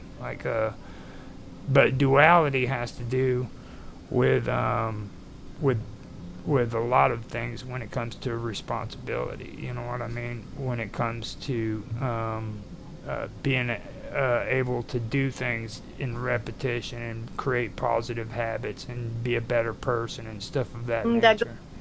I'm quite extensively. Yeah, so, one of my t-shirts is duality, not duality. Yeah, now dualism is usually two opposites in conflict with one another, whereas duality is two opposites that conform with one another. And, well, yeah, apparently. Yeah. Apparently, to a certain extent, that's all like bubbling over from my perspective, because duality, or at least duality thinking, like having that, because there's been, after I had like that oneness thing, and then like go to have a conversation with somebody and they are like, I'm talking about stuff that's like transcends duality. There's no duality. It's not whether it's right or wrong. There's more things than just right or wrong. So I ran up against many different folks who have the right or wrong, and they could not like transcend that. They couldn't get past the right or wrong thing. It just, to me, it appeared to be super programming, which I think is kind of what happens in this particular expression of spirit in the third dimension, or whatever you want to call it. You see, with duality, there's no conflict. You see what I mean? There is absolutely no now dualism has conflict. So like whenever you have right or wrong, and you have to differentiate between the two, that's a dualism. That's, you're either right or you're wrong. You see what I mean? So there's a conflict there, where duality has to do with there's life, there's death. Okay, they don't actually conflict with one another; they complement one another. Now, right. What happens in between? What happens in between? That's not duality, but life itself and death itself. Exactly. Maybe that's where I was focused at the whole time. So in my experience with duality or whatever, It's like that's what I.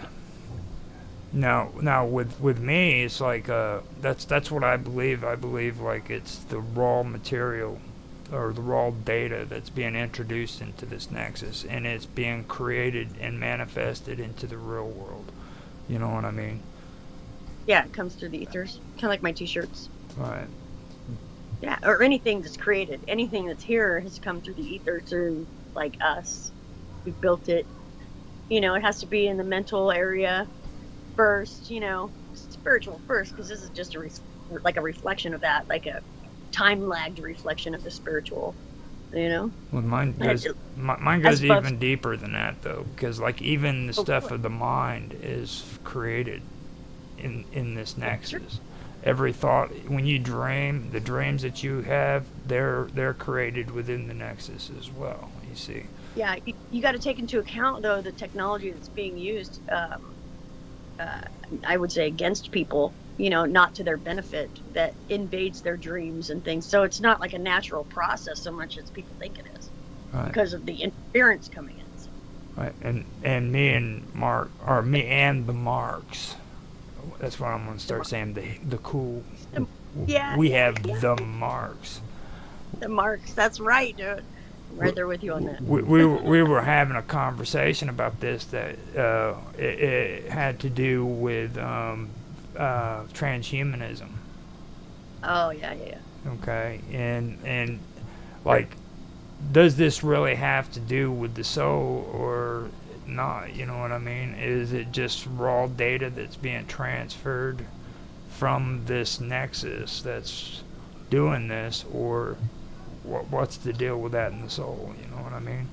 Well, if you ask me, that the soul cannot be transferred so much, and if I'm sure that has happened, and there's a smidge of it lost, hence soul retrieval. However, that technology cannot adapt to the soul. It's not fit. It's just not able to, like in the very core of things, it cannot adapt to the soul. So if then that to me would say that well, basically it's just the soul's being blocked off, and the person, which is the soul, is a personality a soul? I mean, that should be like looked at.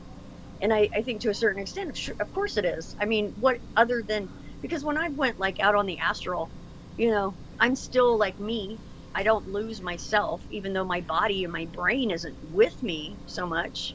And maybe it's just I'm still connected to that, like with the silver cord thing, like I still have access to my brain or something.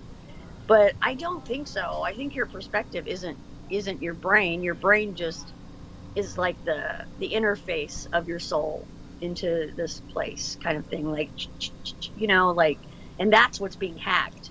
And then I think with the transhumanism thing, that's coming in, or obviously engineered to like cut people off from the soul, because we're connected to source. All of us are. It's another T-shirt I have. The force, source is the force. So and these folks that are doing all this, the ones in charge of all this, do not have access to source. They're just sourceless. Let's put it that way. Mm-hmm. And they have to have. That's why they do energy harvesting, because they have to have that to like be alive, to exist even. And there's so many folks that, I mean, you can get loosh off of anything, really. I mean, loosh can come from like, oh, I hate your shoes, you know, or just anything stupid even, you know, or that we would perceive as being stupid. So I forget my point. It's just, it's all a big bowl. It sounded good, so yeah, it was all right. No, it's all real. It's real stuff. I'm really interested though to ask Mark something whenever. Go ahead. Go for it. Me. Go for it. He needs. Oh, sweet, awesome. You're an awesome host. You know that? Yeah. Okay, so tell Jaffe that so that he understands. Mark number 2.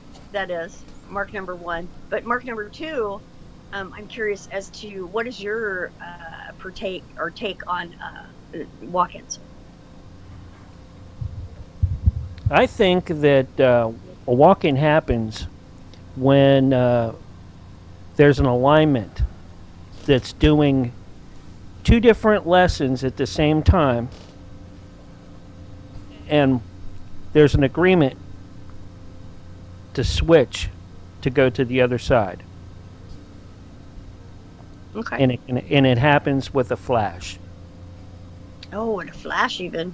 Yeah. And then the person. It's happened to me. That's. Oh, are you a walk-in? Yeah. You are? Yeah. Really? Yeah. Wow, that is so cool! Wow. It's oh my not God. something that I talk about forever, but obviously. you know, we're on the topic tonight, and I figured, hey. Hey, that's the best time to talk about it. You know what I mean? Awesome. Don't get Would you care to like tell more about about your walk-in thing? It happened when I was about 7 or 8 years old, Oh wow, that young. Very young. and I was just kind of riding my big wheel around, and I was like, I really don't want to be here, and I Yeah, felt you had wheel. since that I didn't Fucking- really want to be there, and I'm like, I want to trade, yeah, and it happened. You had a big wheel, dude. Yep, So awesome. I didn't have a big wheel. I had many big wheels, but it happened around when I was about 7 or 8 years old. That's very interesting. So you are still you, right? Yeah, Or are you not you? Yeah. you're still and they are still me too. It's just Right. in a different timeline. Oh, so it's like a different timeline. So That's how I look at it. Different timeline right. that just happened to just line up at. Wow. So it's like intersection. Yeah, like an alignment intersection with the different lines. Wow. Okay, so let me ask you this. Is do you think this has anything, I don't know, like how you think about higher selves or things like that, but there's a concept of higher selves, and like they're like our guides almost, like we're just like little puppets down here of our higher selves kind of thing. So how does that work with that? Was it like the higher self coming in, or do you not even like It's prescribe like it's just a soul transfer, and with that, all the information that the other side had is now gained by the one transferring in. Okay.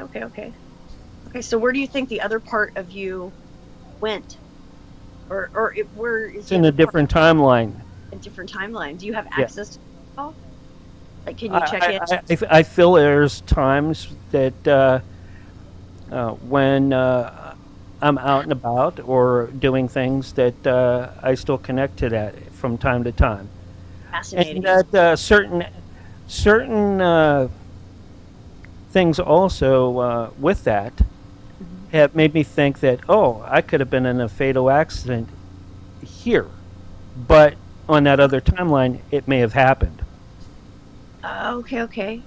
So there is that perception coming in of Yes, the other. I have that perception with it.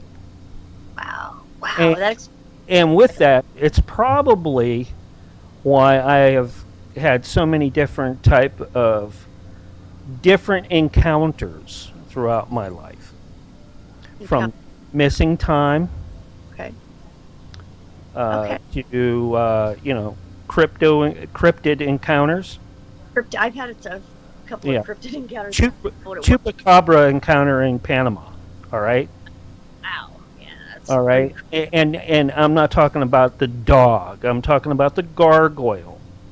Well, yeah. Chupacabra's not a dog. That's just like a. And then, it's chupacabra is an all-encompassing word that means bloodsucker, Totally. or goat sucker or something like that. But anyways, So that- you're saying you're saying you're a goat sucker, dude? Oh. no. I just wanted to clear that up.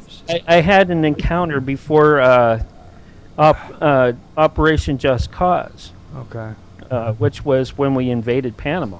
Okay. Where my wife and I at the time were in an apartment, and this thing came into the apartment complex, raised a lot of hell, and tore up the roof where we were at. We were up on the roof. Think of an apartment complex that has all the apartments that go on the outside, and on the inside of it, there's a patio. And it's an open air patio, but there's barred windows all around, even on like the second and third floor of this place. And there's good reason for that, we found out, because apparently it probably happened before in that area. Right. So Wow. So that happened to me. I've had all sorts of strange encounters when I was in Greece. Well, can I ask you, how is it that cryptids are able to in your opinion or viewpoint that they're able to like bust in here in this 3D and say, hey, No, I don't believe that it's a busting in thing. Yeah. no, No, oh, I believe I believe a lot of the cryptids that we have here right now are throwbacks from ancient species to species that we've manipulated. Since there have been genetic manipulations since World War II sure, or before. yeah. And if you even look at the record, genetic manipulation goes back all the way into ancient India history. All They right. say So, 5 years so genetic. I think a lot of that, where you have like chimeras of different things and different animals, uh, a lot of, even though we haven't found remains of them, or have we? Well, Yeah. You True. so it doesn't mean that they didn't exist, like Medusas and the Minotaur, and even in ancient Greece, one of the kings was cursed to be a wolf because he had a taste for human flesh, ew. and Zeus cursed him. So, Ha. High five. so talk about, and if that isn't genetic manipulation, then tell me what is. Right. Right. Uh, So I got to share my cryptid story real quick because it's super interesting. And where else do you hear about stuff like this? So I was Oh, hanging. I haven't even told you about the cave bear that I saw in Missouri Oh my that I goodness. thought was a giant dog man that was hunting turkeys while we were on our way out to the missile site when I was in the No, Air he Force. said cave bear, right? He said Yeah, cave. cave bear. Okay. When I you- described it to a cryptozoologist, a really good one at the time, who is no longer with us, he was actually JC's mentor. Mhm. Not JC, but Jack's mentor, JC Johnson. He told me, "Oh no, what you're describing is a cave bear. There's been sightings about those too, not talked about a lot." I'm like, "Okay." Yeah, I just seen a couple of little fuzzy things that were fuzzy white. They were like maybe this big, and they Yeah. were just running across the ground. And I thought it was like a roach because I don't like bugs so much. Yeah. And not that I had roaches in my apartment, but I was like walking at one point, and I was like, and I moved my foot out of the way really fast because I didn't want it to run over my foot. And then I like seen that it was like this little white, two of them, little white fuzzy things, just like scurrying by, and I was like, "Whoa, what the heck was that?" But it was one of those things where they weren't like in this reality, and that's why I asked that question because they were. It's like you had to, and that was during my second awakening, so I was seeing things that normally I wouldn't see, kind of thing, because it is a frequency thing, like almost like when you see UFOs or you don't. It's like a Yeah, frequency. and I think that's because my frequency may be a little different than the original. Yeah, Okay, probably. I'm is gonna say why I can pick a lot of this stuff up. Okay, Sure. perception wise, because Yeah. they may have come from a close or the same place. Yeah, yeah, yeah. Well, maybe. I don't know. I mean, But as far as and then aliens, I think a lot of that is time travelers from the future, as well as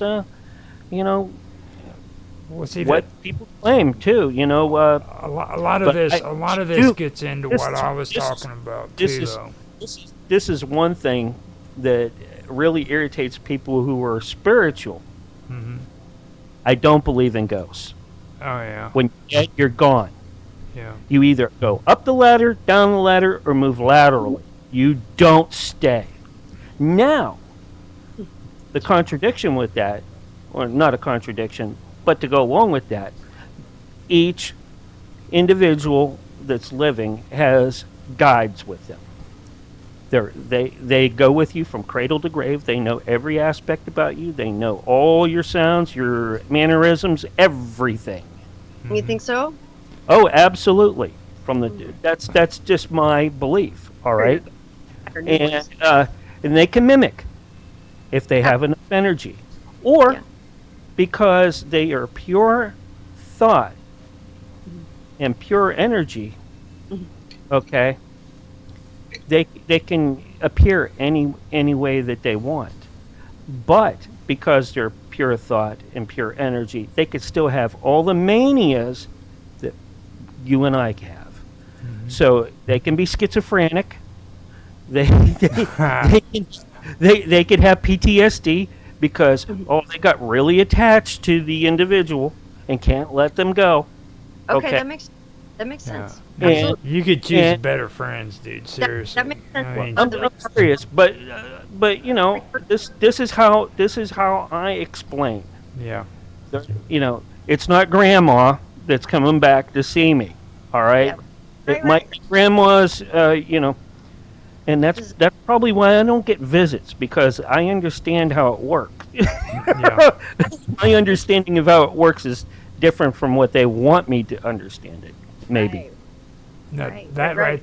right there though, it also goes into what freaking we've been talking about too when it comes to the freaking whole thing with Al Kendi's and because the thing about him is he did a lot of good research when it comes to like astronomy and he also laid foundations for a lot of stuff when it comes to, you know, the physics of life and the behaviors of rays and the perception of colors. And a lot of people don't realize that a lot of that affects us. Like when you're talking about this entity that is pure energy, you know what I'm saying? That has the same kind of behaviors that you have. Can Have mimic. the same. You know, this has to do also with light. It has to do with the behavior of rays and our perception when it comes to color. You know what I mean? What one person sees isn't ever the same thing that another person sees. Like, we never see things the same. Right. Really? I was just thinking about that earlier. Seriously. Yeah, you know. Yep. And I really think people have a hard time connecting the dots when it comes to the fact that a lot of things that are spiritual is also physical. You know what I mean? Now, I do understand in extreme circumstances there can be taboo things that happen. Well, you got to understand, Okay. energy is physical And when I'm too. talking about- when I'm talking about taboo things, I'm talking about necromancy. Oh yeah. Oh, That to me is the most taboo thing that there. And probably the worst sin that man could ever one of the worst sins that man could ever dabble with. Hmm. Now, when it comes to necromancy, though, you've got to be honest, okay? When you hear people, well, you know that there's pharmacology. You know what I mean? You know that there's freaking people that are going out and they're dissecting humans for freaking autopsies.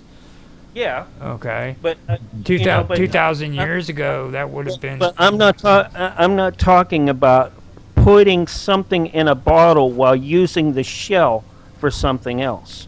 Well, I'm saying that's necromancy. That's what I'm saying. That's Okay. That's necromancy. They're studying the dead.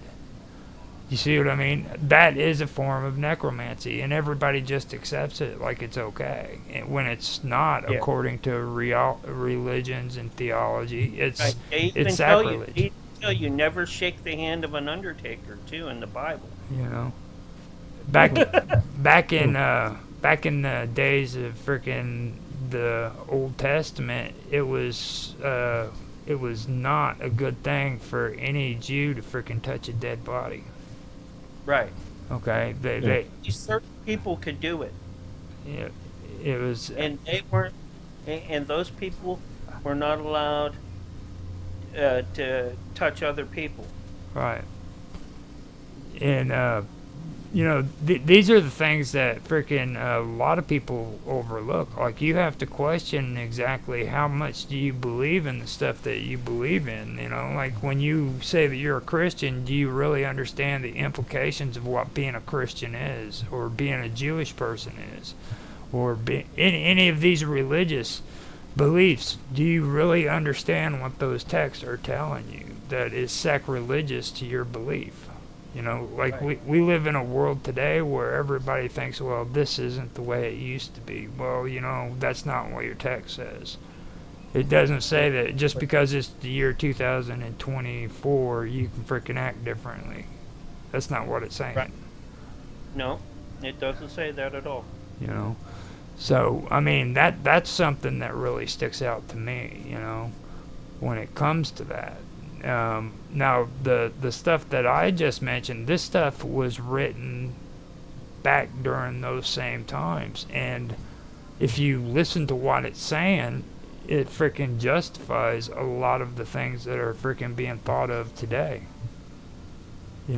These were writings that were written at the same time that freaking these religions told you that you aren't allowed to freaking touch dead bodies. Yep. And that's what is so amazing to me when it comes to all of that stuff. It just now, like with Al-Kindi, okay, he was a pioneer in cryptography, okay, particularly when it comes to like frequency analysis. Does that sound familiar?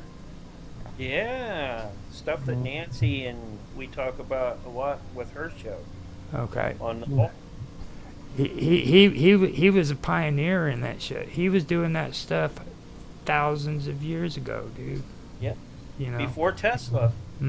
Before any of them, he was talking about frequencies and stuff of that nature. He had a manuscript, I believe, on the whole thing, and he also did what was it? There was something else. He was into freaking the rays. I know that.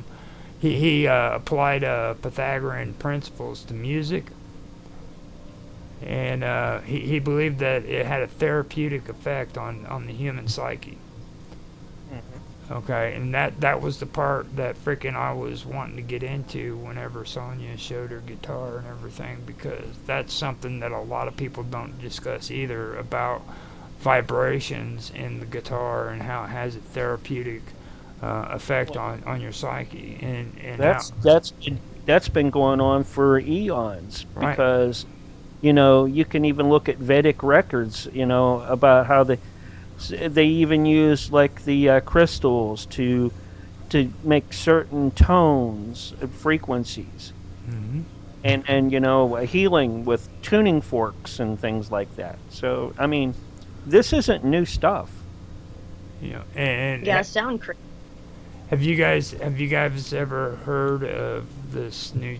Well, since I brought up the facial recognition the last time to kind of irritate Mark, I wanted to bring this up too, because this is good shit. Have you guys ever heard of Vocaloid? Oh yeah.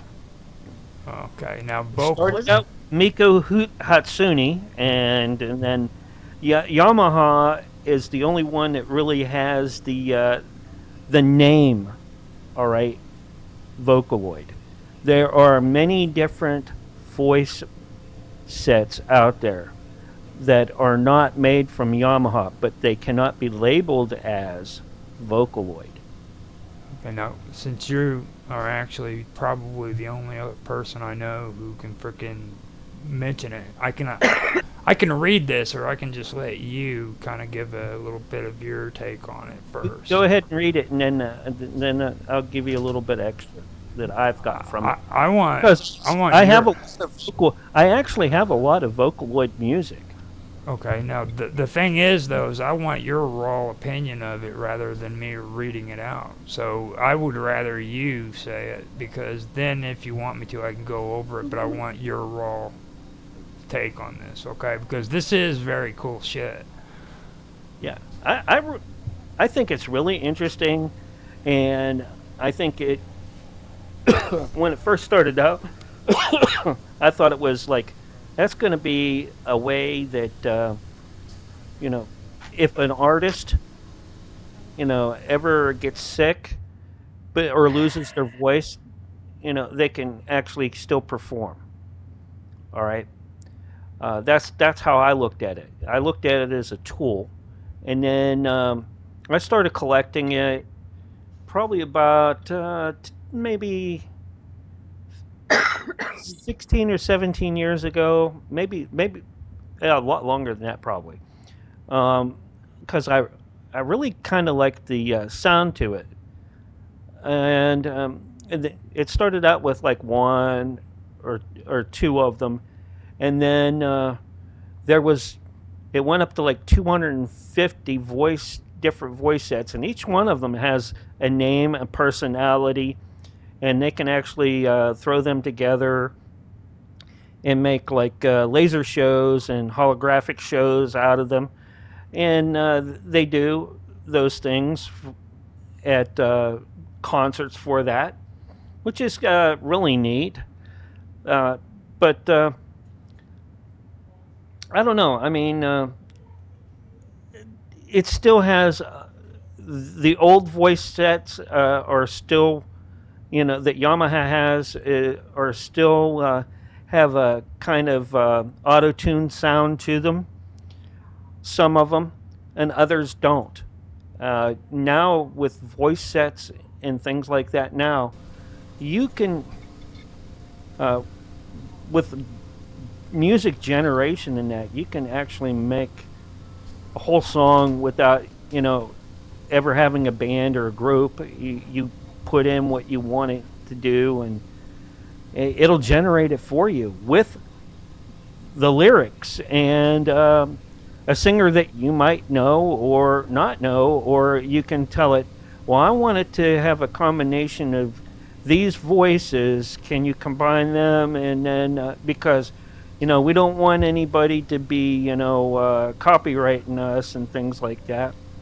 So because all those voice sets, when you do it that way, are not copyrighted right now, and you can't copyright those. But if you use the Yamaha deal for label Vocaloid, or any of like the other company ones that have specific sound for their voice sets, oh yeah, they're copyrighted.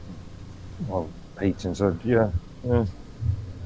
Patents. Yeah, it's really. I don't know if that answered your question or not, or about it, but I always saw it as like a neat, cool tool that could maybe even help people that are mute, be able to some vocalize without having the ability physically to vocalize. Now, see, the reason why I wanted to bring that up, and I'm glad that you said all that stuff, was because of Al Kendi. Okay, now Al Kendi had a love for harmony, and it extended into music theory. He sought to explain like the mathematical relationships between musical intervals and their emotional effects. So that was why he studied. He wanted to understand the relationship between the emotional effects and between the intervals in between each note and stuff of that nature. Now, the whole thing when it comes to he did a compilation with treatise on the composition of melodies is what he ended up doing, and the whole thing about it that for me that really sticks out to me when it comes to the whole esoterics part of it is, I don't know if you guys have ever heard of well, this is something that was cool because it's going to piss off both of the marks, but because I know they both hate it, and it's K-pop. Yeah, okay, I want to talk a little bit about There's K-pop. a time and place for it, but I like J-pop a little bit better. Actually, J-rock is a lot better than K-pop. Well, let me let me bring up this guy. Have you guys ever heard of Kikuo? Who? Kikuo? No. Okay, But my daughters probably have. Kikuo is a Japanese musician, if you want to call it that. But he's a songwriter, and he does Vocaloid. He's a Vocaloid producer. Now this guy, he doesn't outright say that he's into the esoterics of music, but you can kind of get that creepy vibe from his music, because what it is like this is like J-pop or K-pop or however it's said. But he does it in a way where he brings out like the dark part of stories in a K-pop kind of tradition. You know what I mean? If you've ever listened to it, it's all just kind of like Fuzzy Bears kind of shit. You know what I mean? Yeah. Like you had that, and whenever you turn around and you listen to him, like he does songs that are kind of like that, but it has a freaking real dark side to it as well. You know what I'm saying? And it's really, really, really strange. Like he. Well, that would not be unsurprising though, because the occult in Asia connects to everything. You know, from the air they breathe, the broom that they sweep with, the floor that they walk on, the way their furniture is arranged, everything. All right, so that does not surprise me that if there is an occultic connection there. And I keep trying to remember or try to find the guy, but a long time ago on Facebook, this guy was like a music professor in Japan, and he used to do video streams on there where he would talk about freaking music vibrations and how freaking it was associated to what were they? They were the sons in the Book of Enoch, the ones that taught the world about freaking music, metallurgy, and all that. You remember that? Yeah. Well, he was talking about how music from that time period was introduced into freaking music of today, and he really did a really cool piece on there. And I'm still trying to find out who he is, but I haven't been on Facebook in like a year and a half, and I really don't want to go on there. You know what I mean? So that was what really got me interested in the whole music aspect and the esoterics, you know. So with that being said, I mean, I think freaking it's time for me to shut up and let you guys talk, especially when it comes to music and how you guys think that affects people. What do you think, Mark Edworthy? You've been real quiet. Yeah, well, music does affect people, but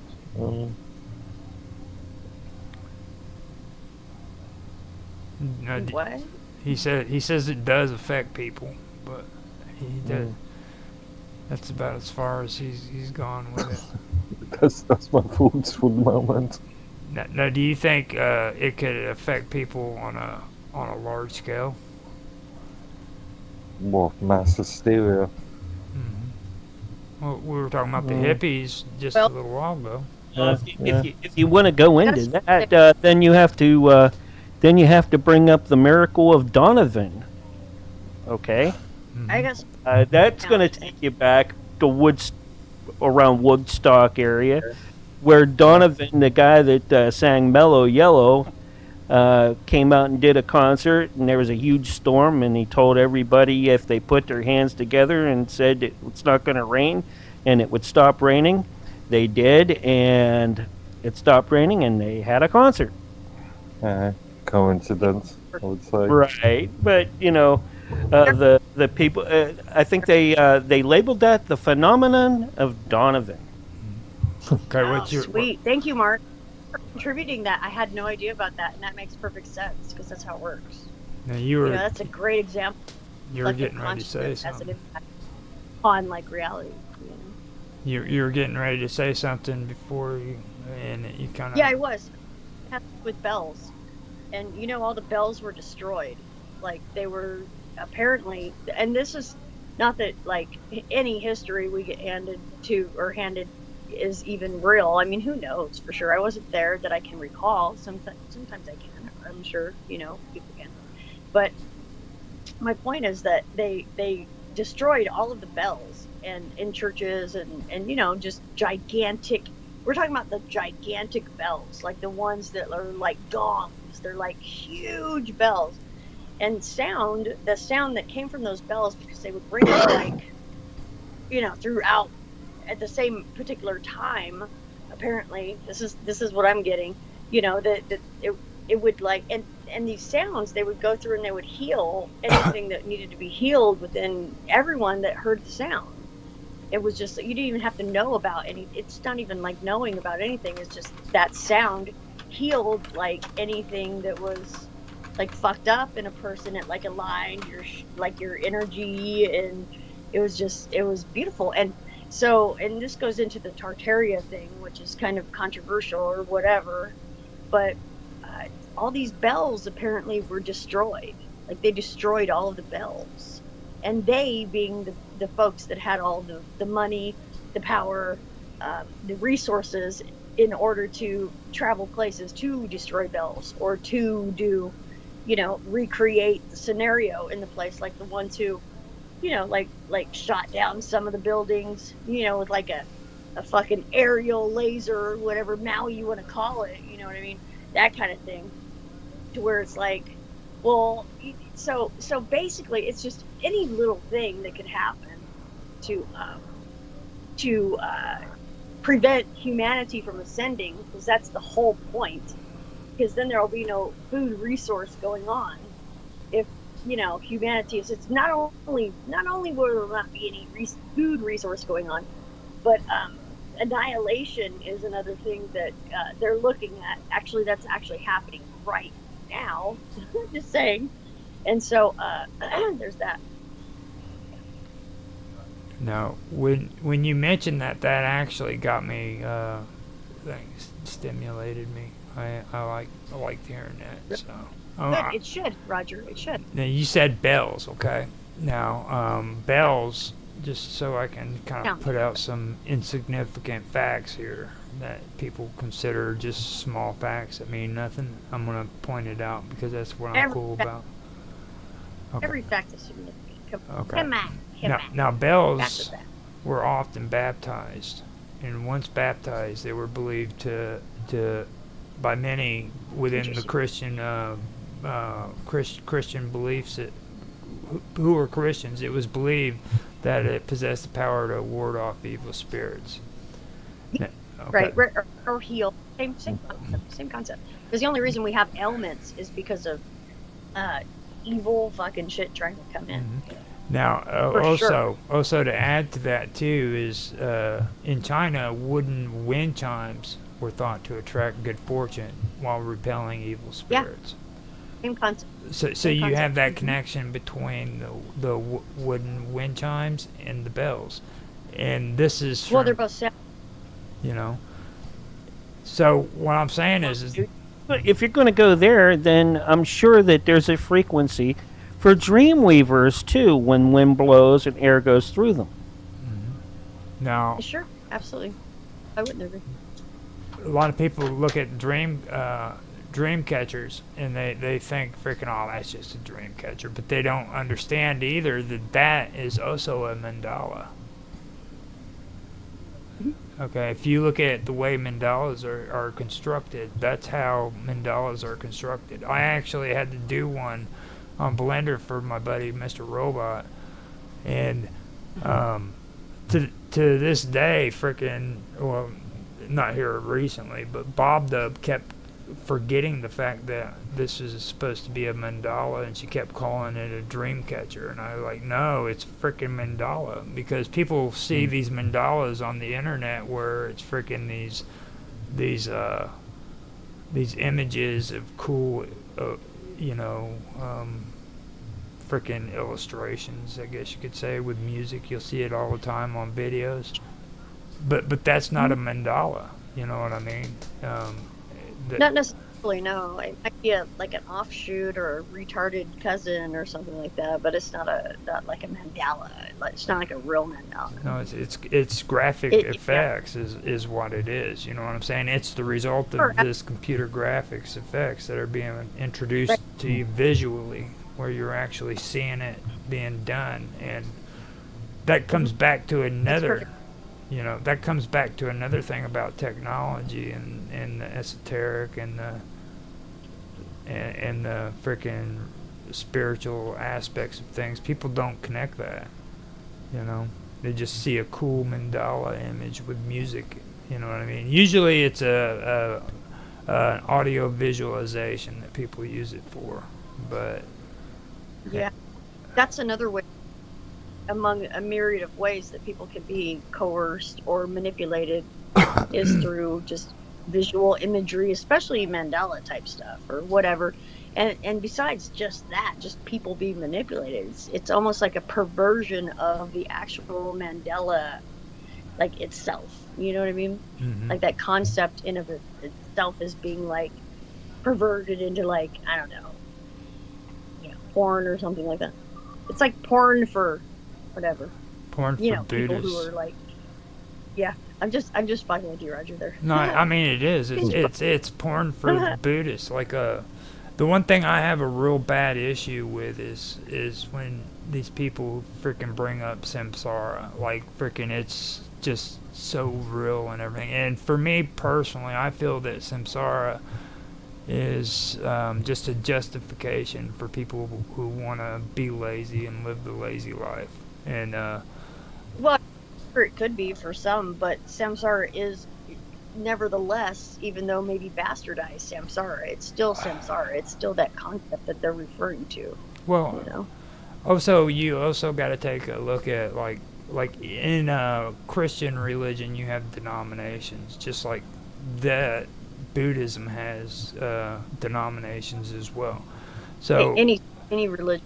So when I hear the word samsara coming out of a lot of Buddhists who talk about that stuff, they are the traditional Buddhists who don't agree with tantric traditions being introduced into their religion. So they want to verbalize it in an aggressive way about samsara. And a friend of or a person that I know of made a reference, which was pretty good, about a Buddhist who came upon a bridge that he had to pay a toll for to get across. Well, instead of paying for the toll, he went and he sat next to the frickin' river and he meditated on it, hoping that through his meditation, he would just miraculously appear on the other side rather than paying the toll.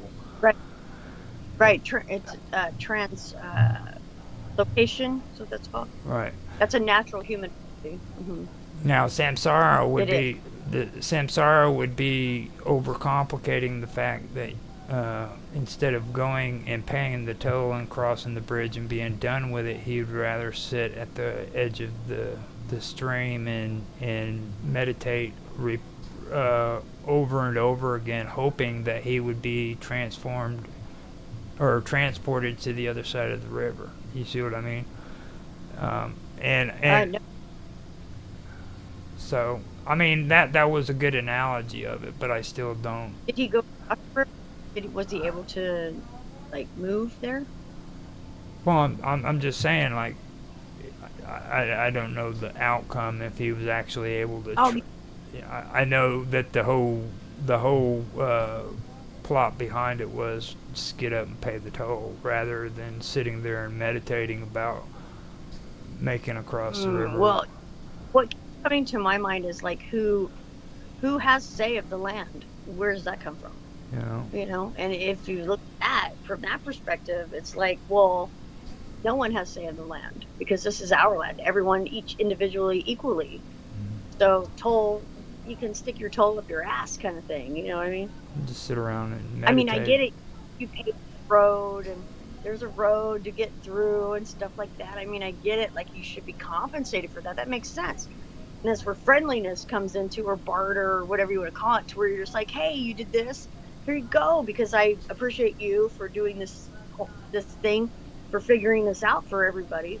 But ultimately, if that never even happened in the first place, then people would have to look to their own innate abilities of, like, transforming or translocating or transmutation or whatever. Right. And I think the things that go on in this 3D arena has to do with negating those. It has to do with, like, blocking those.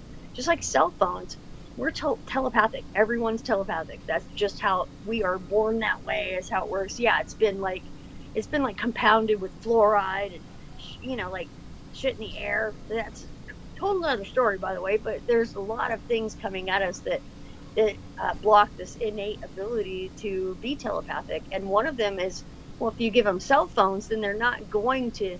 Not only do they not know about their telepathic abilities, they're not going to even know about them or exercise them or be able to exercise them. It's like preventing it from that, because they can just call somebody. Just call somebody in the first place. We don't have to, like, have a telepathic thing going on, and that leads to communion, or like to unity is what that leads to.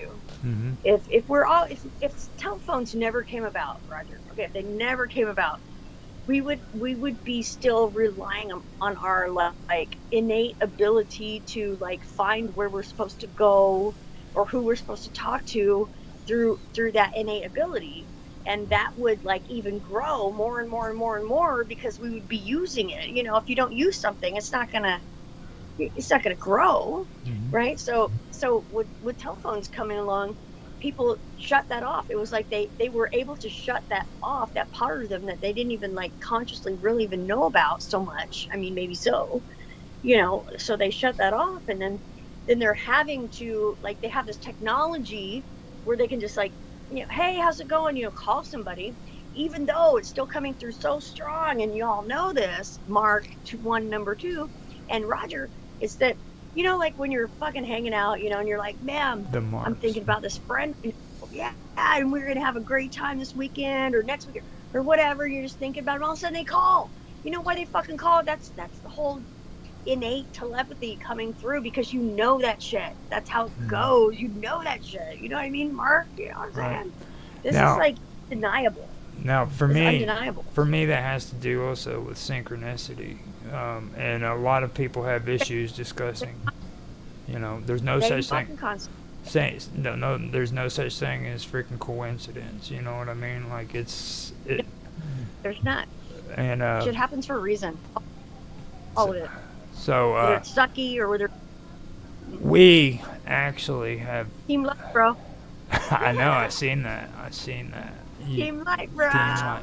I'm here for the fucking team of humanity, bro. Okay.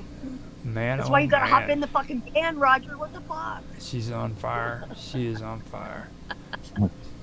So, yeah, my on fire. Yeah, you fucking bet, dude.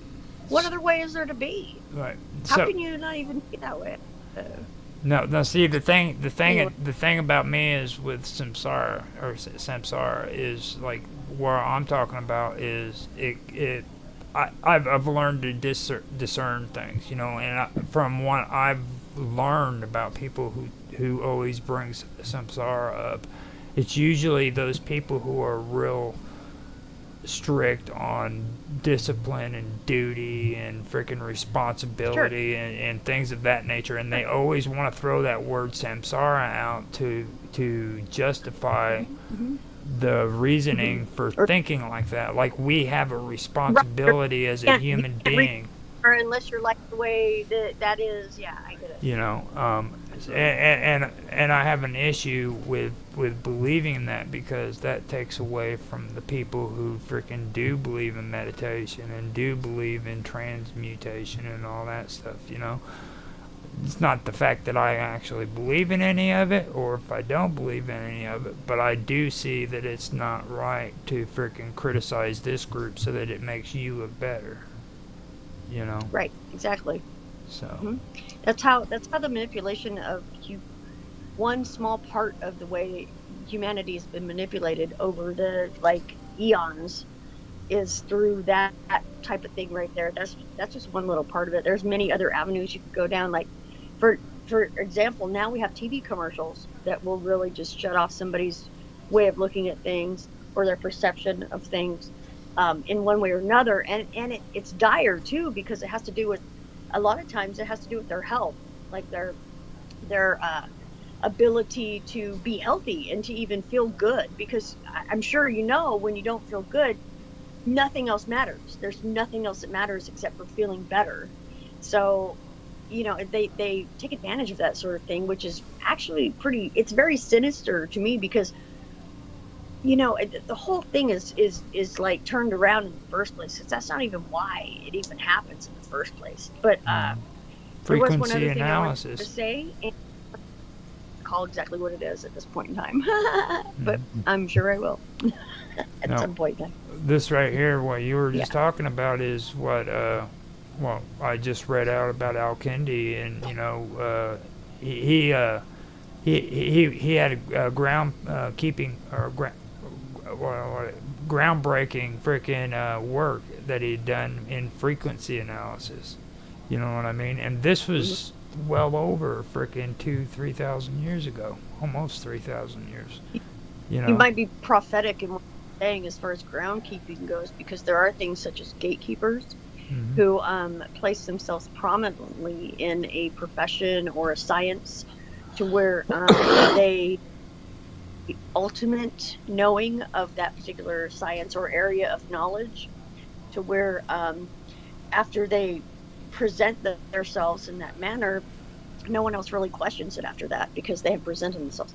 And there are those who actually do discover something and are like, hey, this is what's going on. Usually they get shut down by the government or whatever. However, they're like, those are gatekeepers, if that makes any sense. Well, they keep the gates of... Well, the gatekeepers would be the ones shutting them down, though, wouldn't they? Yeah. The gatekeepers are the keepers of knowledge that shut them down. Here, it's like David says, hear no further. And this is a recent David type of thing, hear no further. And he's absolutely right. I thought you was talking about the King David. I thought you were like quoting out of the Bible. And David, shit. I do know a little bit of King David stuff, and I don't know about that from the Bible. I know about that, I think, from fucking experientialness, because King David's been coming up for me a lot lately. And I do know a little bit about that, about the Solomon things and stuff like that. And I'm not sure exactly what I know until I'm prompted to, like, if you ask me questions about it, I might be able to figure it out. Book of Psalms. Yeah, I'm talking about, like King Solomon, like the dude who had all the, like, demon codes or whatever. That dude. Like, Book of Enoch. Who had all that shit going on. And there's really a lot about that to be discussed, I think, actually. I would love to do a video with you on that, because that's a little too hardcore for people on YouTube to handle. I don't think they could handle something like the Book of Enoch and yeah, things like that. I mean, Enoch is like related in a way, but not so much, I guess. I mean, I don't even know how it is. Apparently I have been involved in this sort of thing, like in a past life or something like that. And I really don't know how it's like how it is here, and so I can't really tell you that. But I do know that I know a lot of stuff about it, and I even just first heart, like first heart coming up.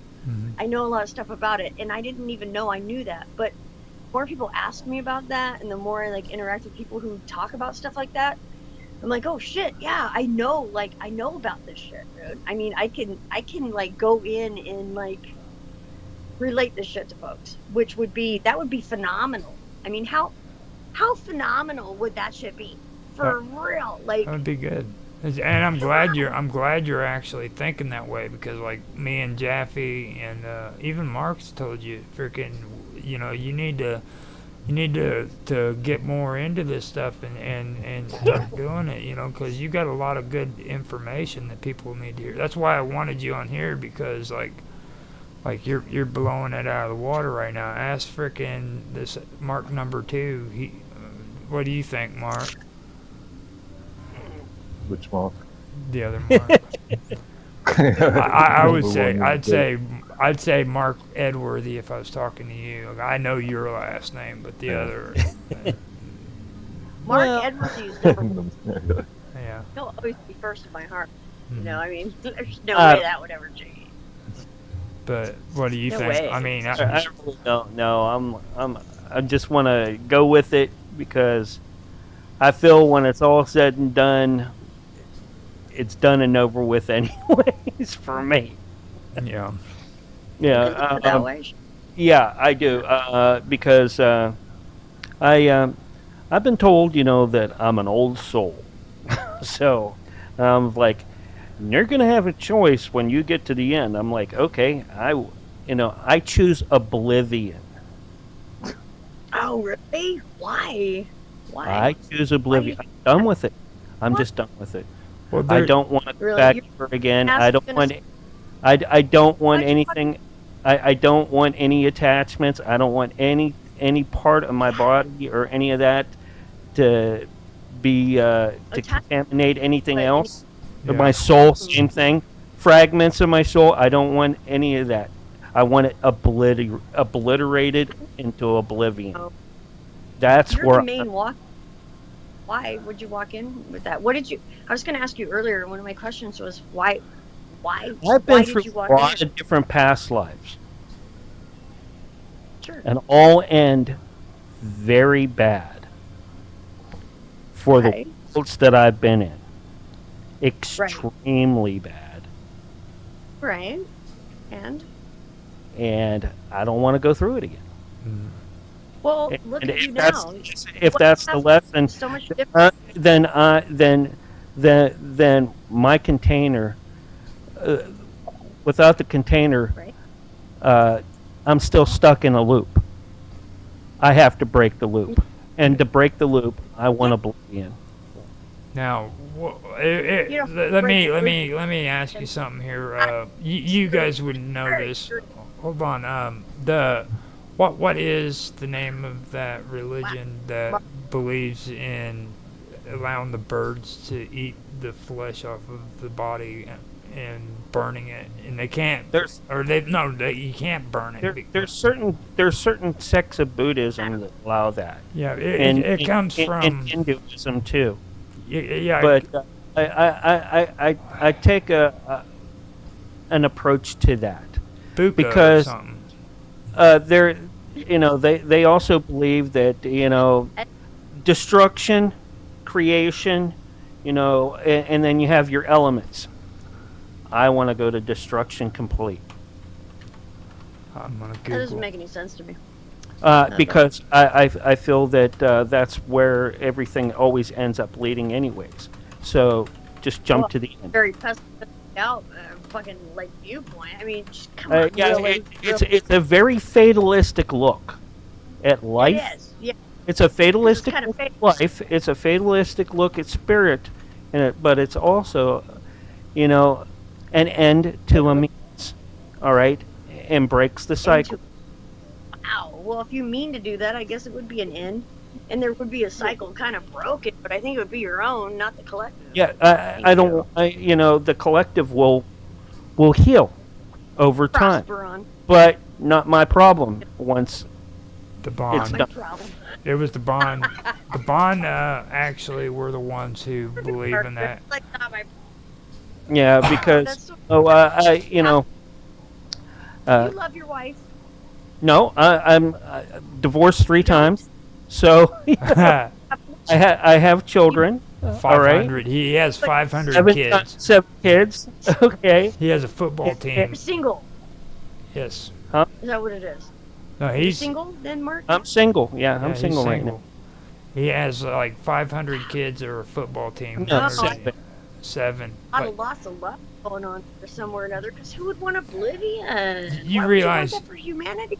you It realize. Number doesn't one- make any sense. Number one, I don't believe in reincarnation. Not Sure. reincarnation. I do believe in reincarnation, but I don't believe in ghosts. Okay. But And with that, I want to end Mhm. it all with that. When my life is done, I want everything that was Well, it's attached not to gonna- anything like that to be done and over Fuck with. come on, that doesn't happen that way. It doesn't happen that way. Well, It's still gonna be there. Why are you so unhappy? it doesn't have to be unhappy. I mean, it's I'm like, not It doesn't. I'm not It doesn't have unhappy. to be. you know, I'm not- You're not unhappy. see, and this is what I'm talking about. This is people's Making way of sense. thinking about it. You know what I mean? It's like, Yeah. you got to take a look at it and say, I'm not unhappy. you know, it's like No? there's actually a certain Right? there's a certain Never warmth in the idea of oblivion. With oblivion, it comes the end. You know what I mean? Absolutely. Absolutely there is. Every day That's- it's shoved to on me- me. Every day it's shoved. To me, Oblivion, like you. oblivion means complete fulfillment. Yeah. All right, That's it. to me, Maybe dark Me. space out there where this exists is, but that's still not oblivion. There's still like other folks who you're connected to, Mark motherfucker, okay, that don't want oblivion. You're not alone. I'm not You're saying not- it for everyone. I'm saying it. This is what my soul direction. You have What? an impact on the whole. You are a starseed, motherfucker. You need to step up to the plate, motherfucker. Okay? Period. You already know this shit. I shouldn't have to even be here telling you this. But I would love for you to wear one of my starseed t-shirts because you are. See, she's something else. Now, see, this is the whole thing that gets back into the whole samsara shit. It's where freaking you have to be careful and not try to say, look, man, you have a responsibility as a starseed. You know, I mean that right there. No, he does. No, I mean And starseed. This is the whole They thing. know Like it goes down that path where there's expectations that are set on people and you have a responsibility because Yeah. You know what? When I was in Moo and when I was in Atlantis, I rejected it then. That's where it comes from then, dude. Me and you, we were bros in Moo, period. And that's probably where I know your ass from. And I've rejected it ever since because Maybe so. I was the Maybe- last one of my type, at the time, Maybe- and I said Mark, enough is enough.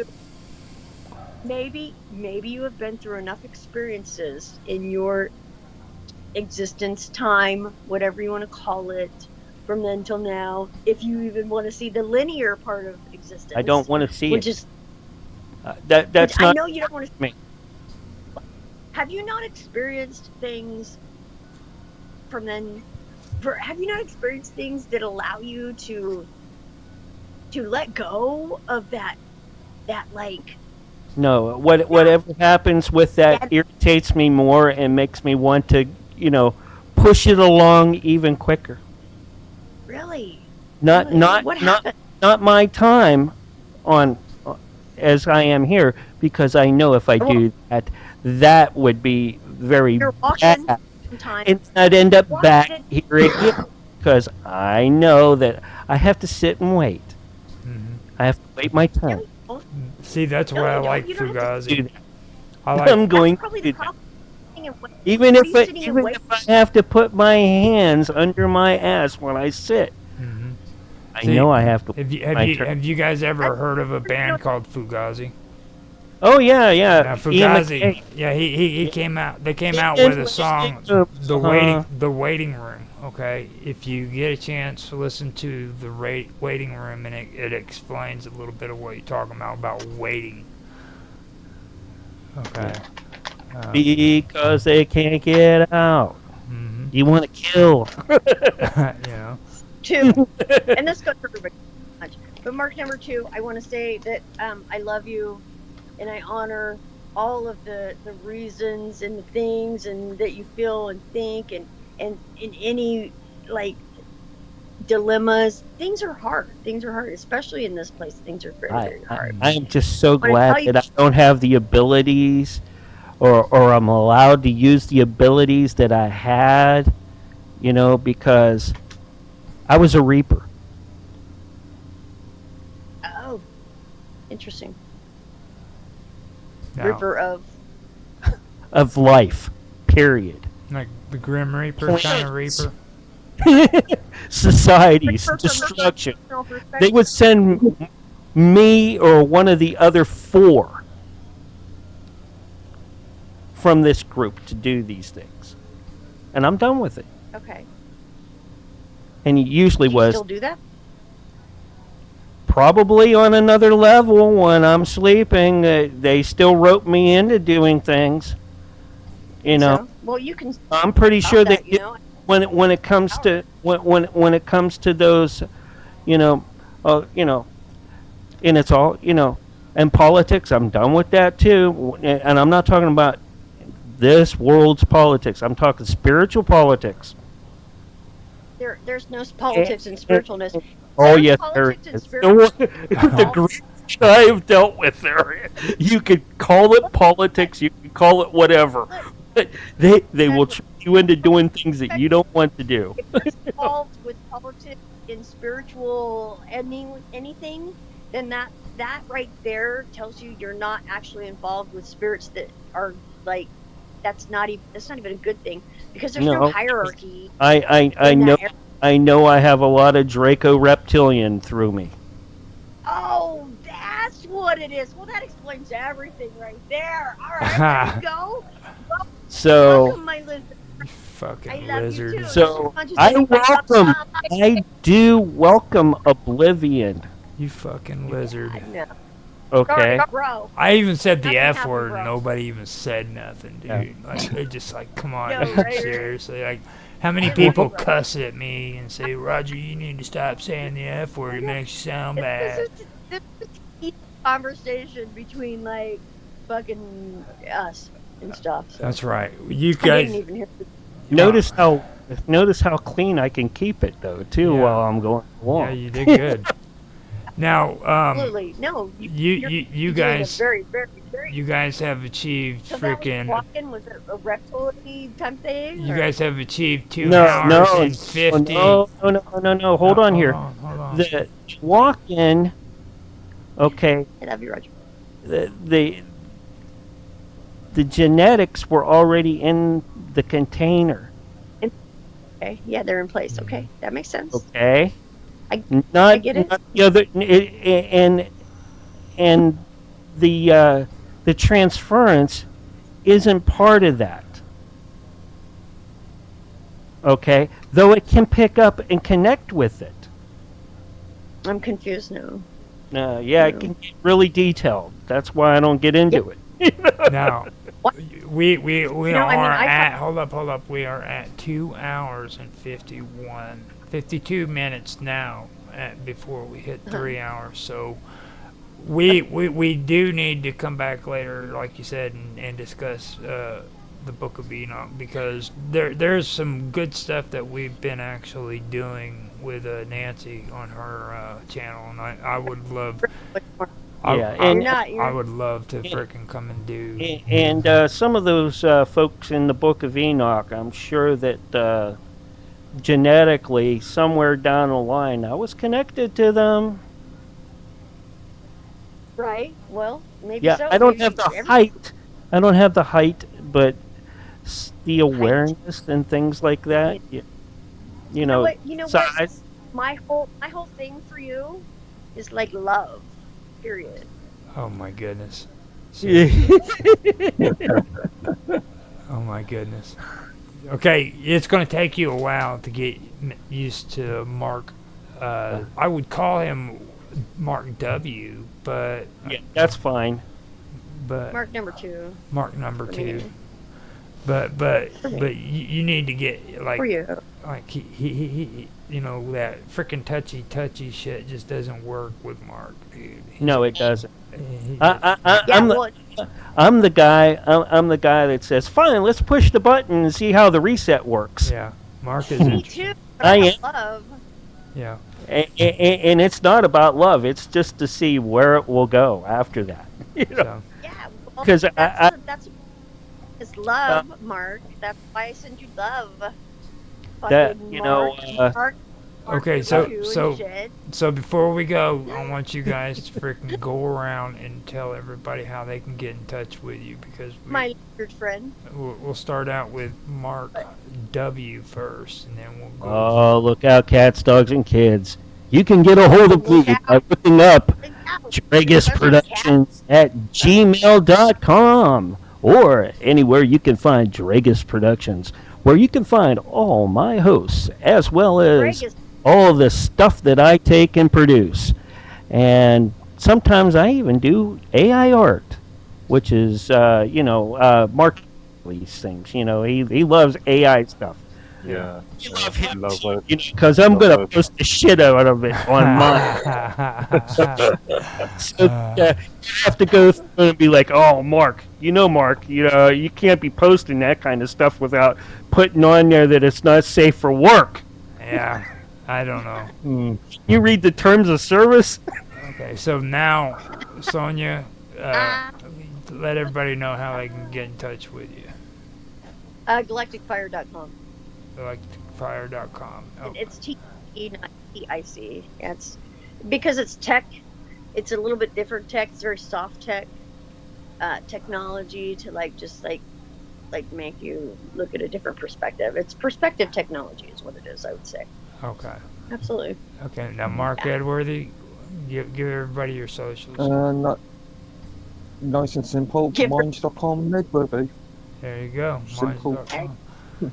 You can find me on Skype, and you can find me on Discord. On Skype, you can find me at Roger Hanson for my own personal account. I also have WoW Talk, and I also help Summer Todd do her show, Summer Todd's Mystery Show, on well, usually it's supposed to be Saturdays, but whenever she feels like doing her show.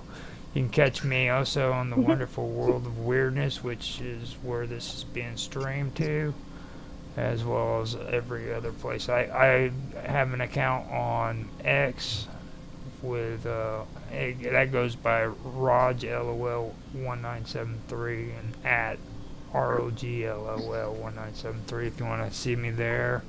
I also have my minds.com account, which I don't use very much, but you can contact me there at Roger_Hanson.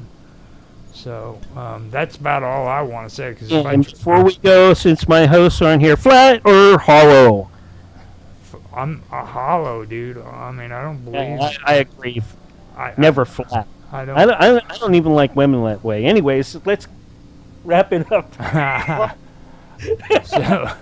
So with that, I'd like to thank everybody for showing up, and we've actually had a pretty good stream here, so I appreciate you guys for freaking coming in and talking. So with that, I'm going to end, and thank you guys for being here. Thanks for having me.